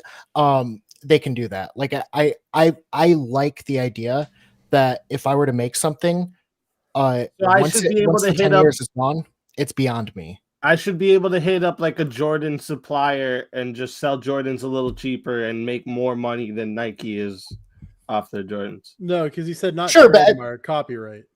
Right, yeah. You wouldn't be able to sell them. You wouldn't be able to sell them with like, who makes Jordans? Is it Nike? Yeah. You wouldn't be able to sell them with the Nike logo. You could have the design and everything, but you wouldn't be able to have that Nike logo because that's a trademark that belongs to the company. That's why I value the company more than I do the IP, because the company has a right to not be impersonated, Jordan and represented is also, by somebody else. For the record, Jordan's also a copy, or that symbol. Like if you look over Speakeasy's left shoulder there, that symbol is copyrighted. That is a copyrighted Jordan. For like Air Jordans or for Jordan himself. Is it a copyright or is it a trademark? Or a trademark. Sorry, trademark is what I meant to say. Then I paint these desks. Should I be able to sell these as Jordan desks? Actually, Smith, do you care about the difference between that is a trademark, the trademarks and like copyrights? So like trademarks would be like more with like brand Yeah, association. no, I'm with you on a lot of this. I agree. The trademarks are important. I think that we shouldn't I think that the copyrights stifle innovation in like so many ways, and they stop culture, and just stop it.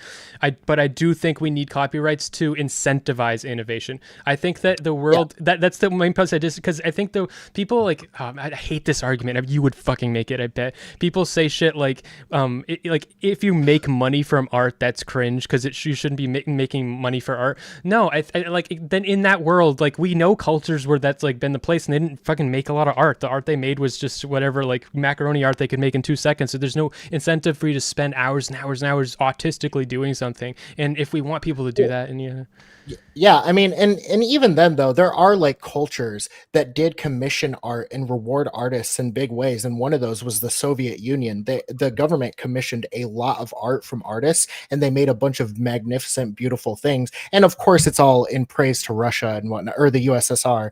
But there is a way for artists to have value outside of their copyrights, and I feel like people depend too much on that, I don't know how to say it. If I'm the guy if I'm Miyazaki and I made, or what is it? Okay, we'll use Miyazaki with the Ghibli films. If I sit there and I just made Princess Mononoke, and then I left it at that, I really loved it, I cherished it, I didn't want anybody else to have it, at least control of it. And I was just fine with that. I don't know. I feel like a lot of artists have their head up their asses and need to learn to move on and understand that what they create is a creative venture, and it's not theirs to have forever. It actually is for the world.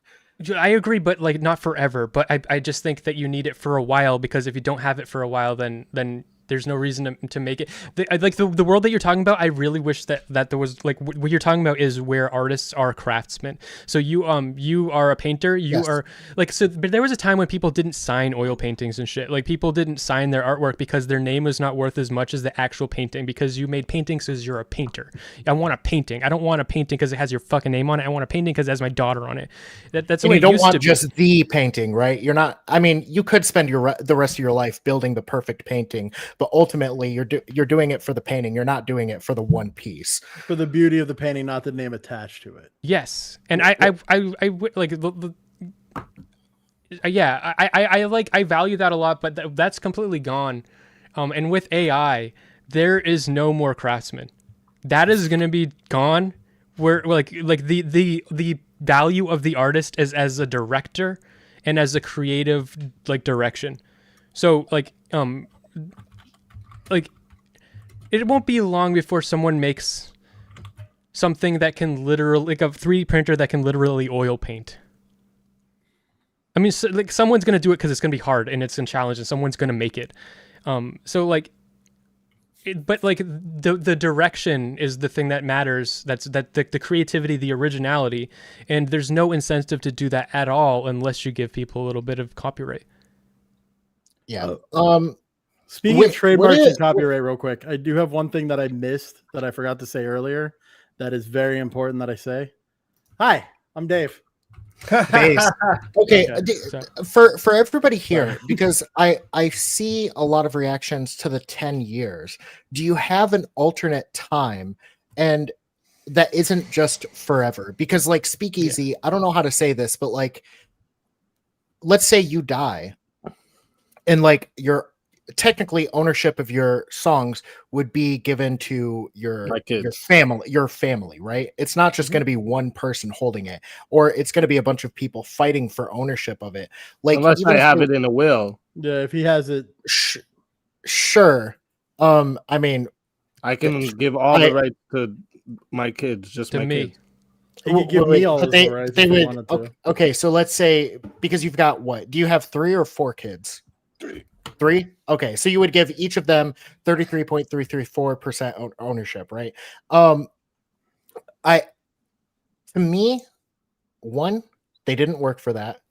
It's not I their did. work. Yes, but you built up your brand, and I think they have a right to sell your work, but I don't think they have a right to ownership of your work. But how are they selling it if they don't own it? That's what I mean. Like, you can't just sell Because when something's in public domain, it's no longer owned by anybody. Everybody's free to use it, and everybody's free to market and sell it as they please, or recreate it, or adjust it. Somebody like even me, let's say you were to die tomorrow, and then 10 years from now, your copyright gets given up. Even though let's say you don't want me. Let's say it's against the law to use a speakeasy track and sell it.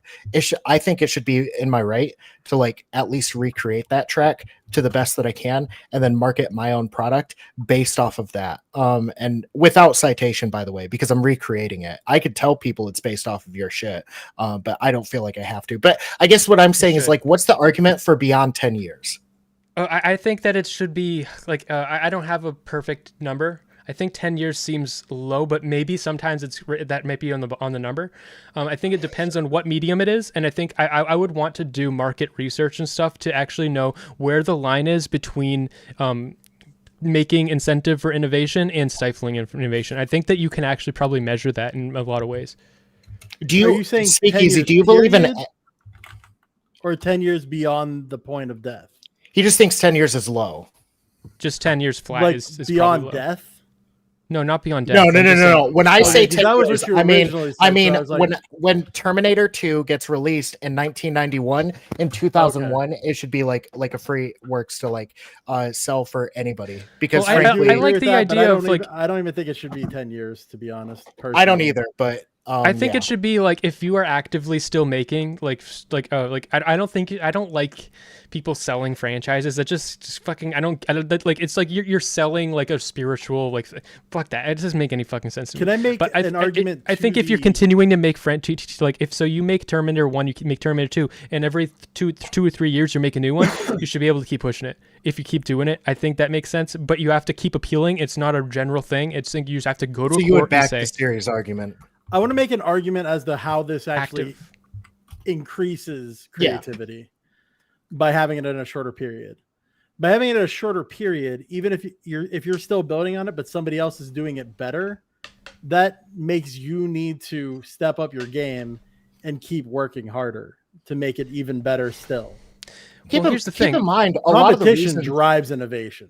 I do want to point out a lot of the reason we have the things we do today for like what people are allowed to create. So like their number of Cinderella stories and like the Hercules stories and whatnot is because thank fucking God, people 6,000 years ago didn't think about like, oh, well, I just created a mythological creature. I should be able to copyright that. And then 6,000 years later, we're all trying to figure out how to rip off Hercules. You can never use a dragon in any I guess for a really baser point, Speakeasy, do you believe in any lifeline for copyrighted works?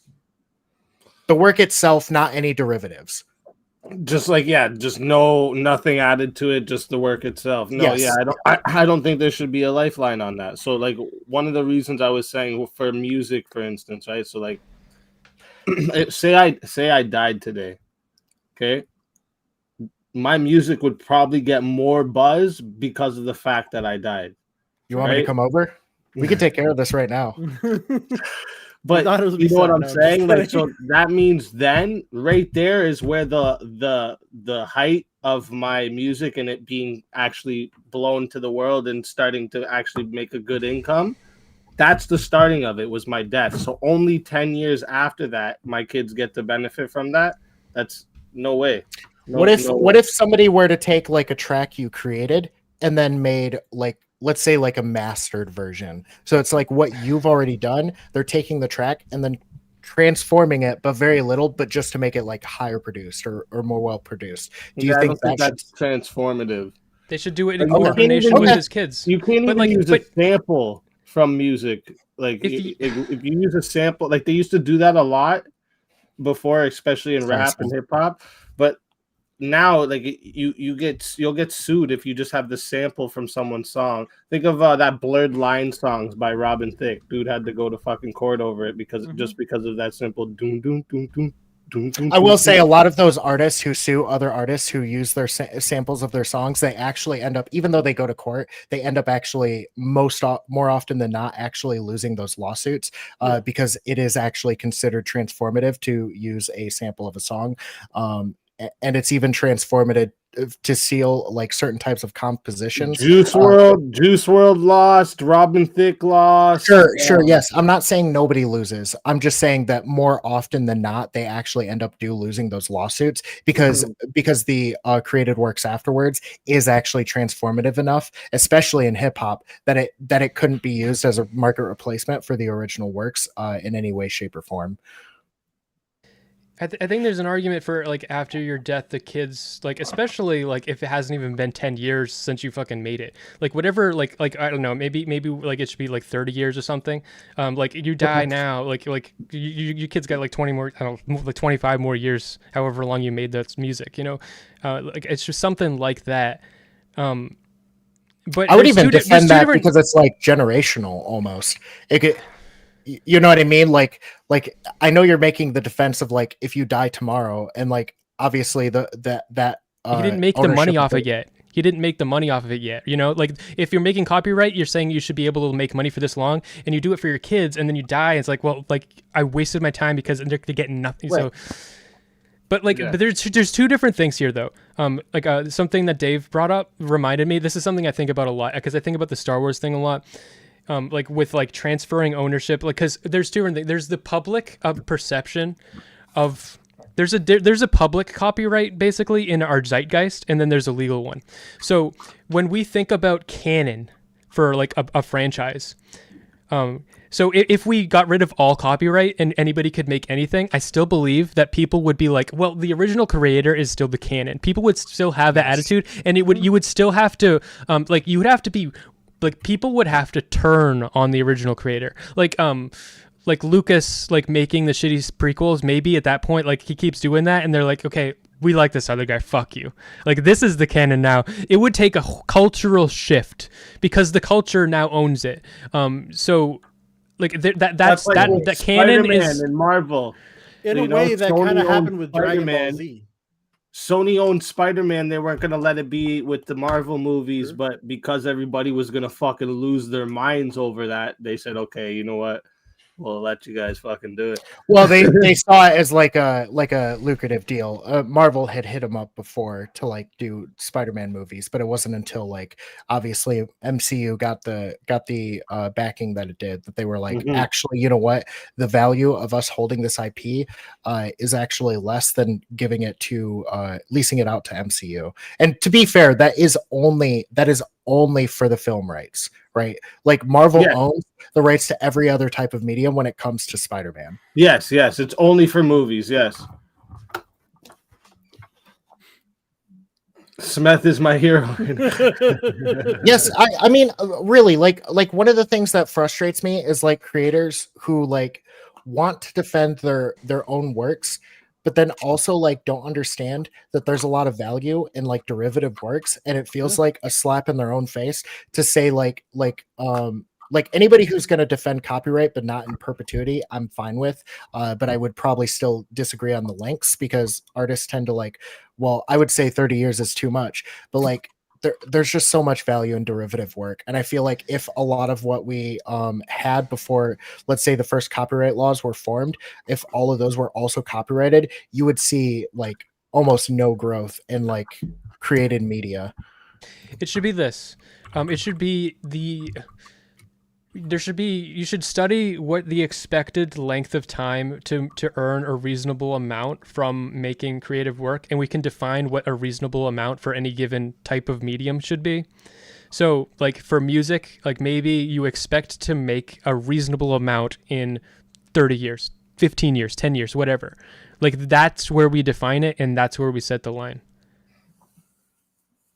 But that's still weird because like maybe some people are different, but like something like that. It's then I think there should also be appeals to push it forward, but you have to be like actively still producing the thing like consistently.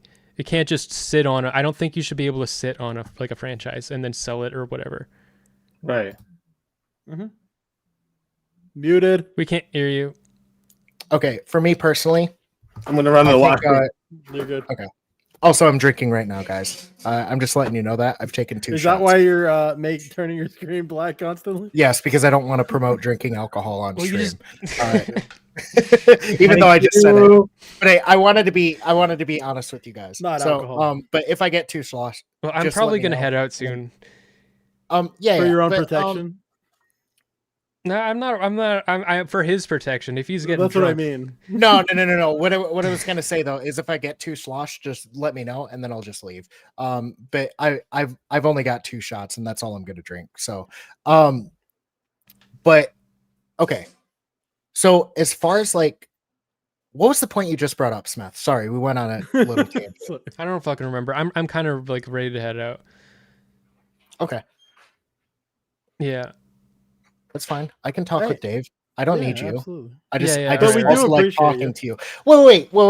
Smith, I'm can glad we you do drama guys stuff both real came on quick? here. Mm.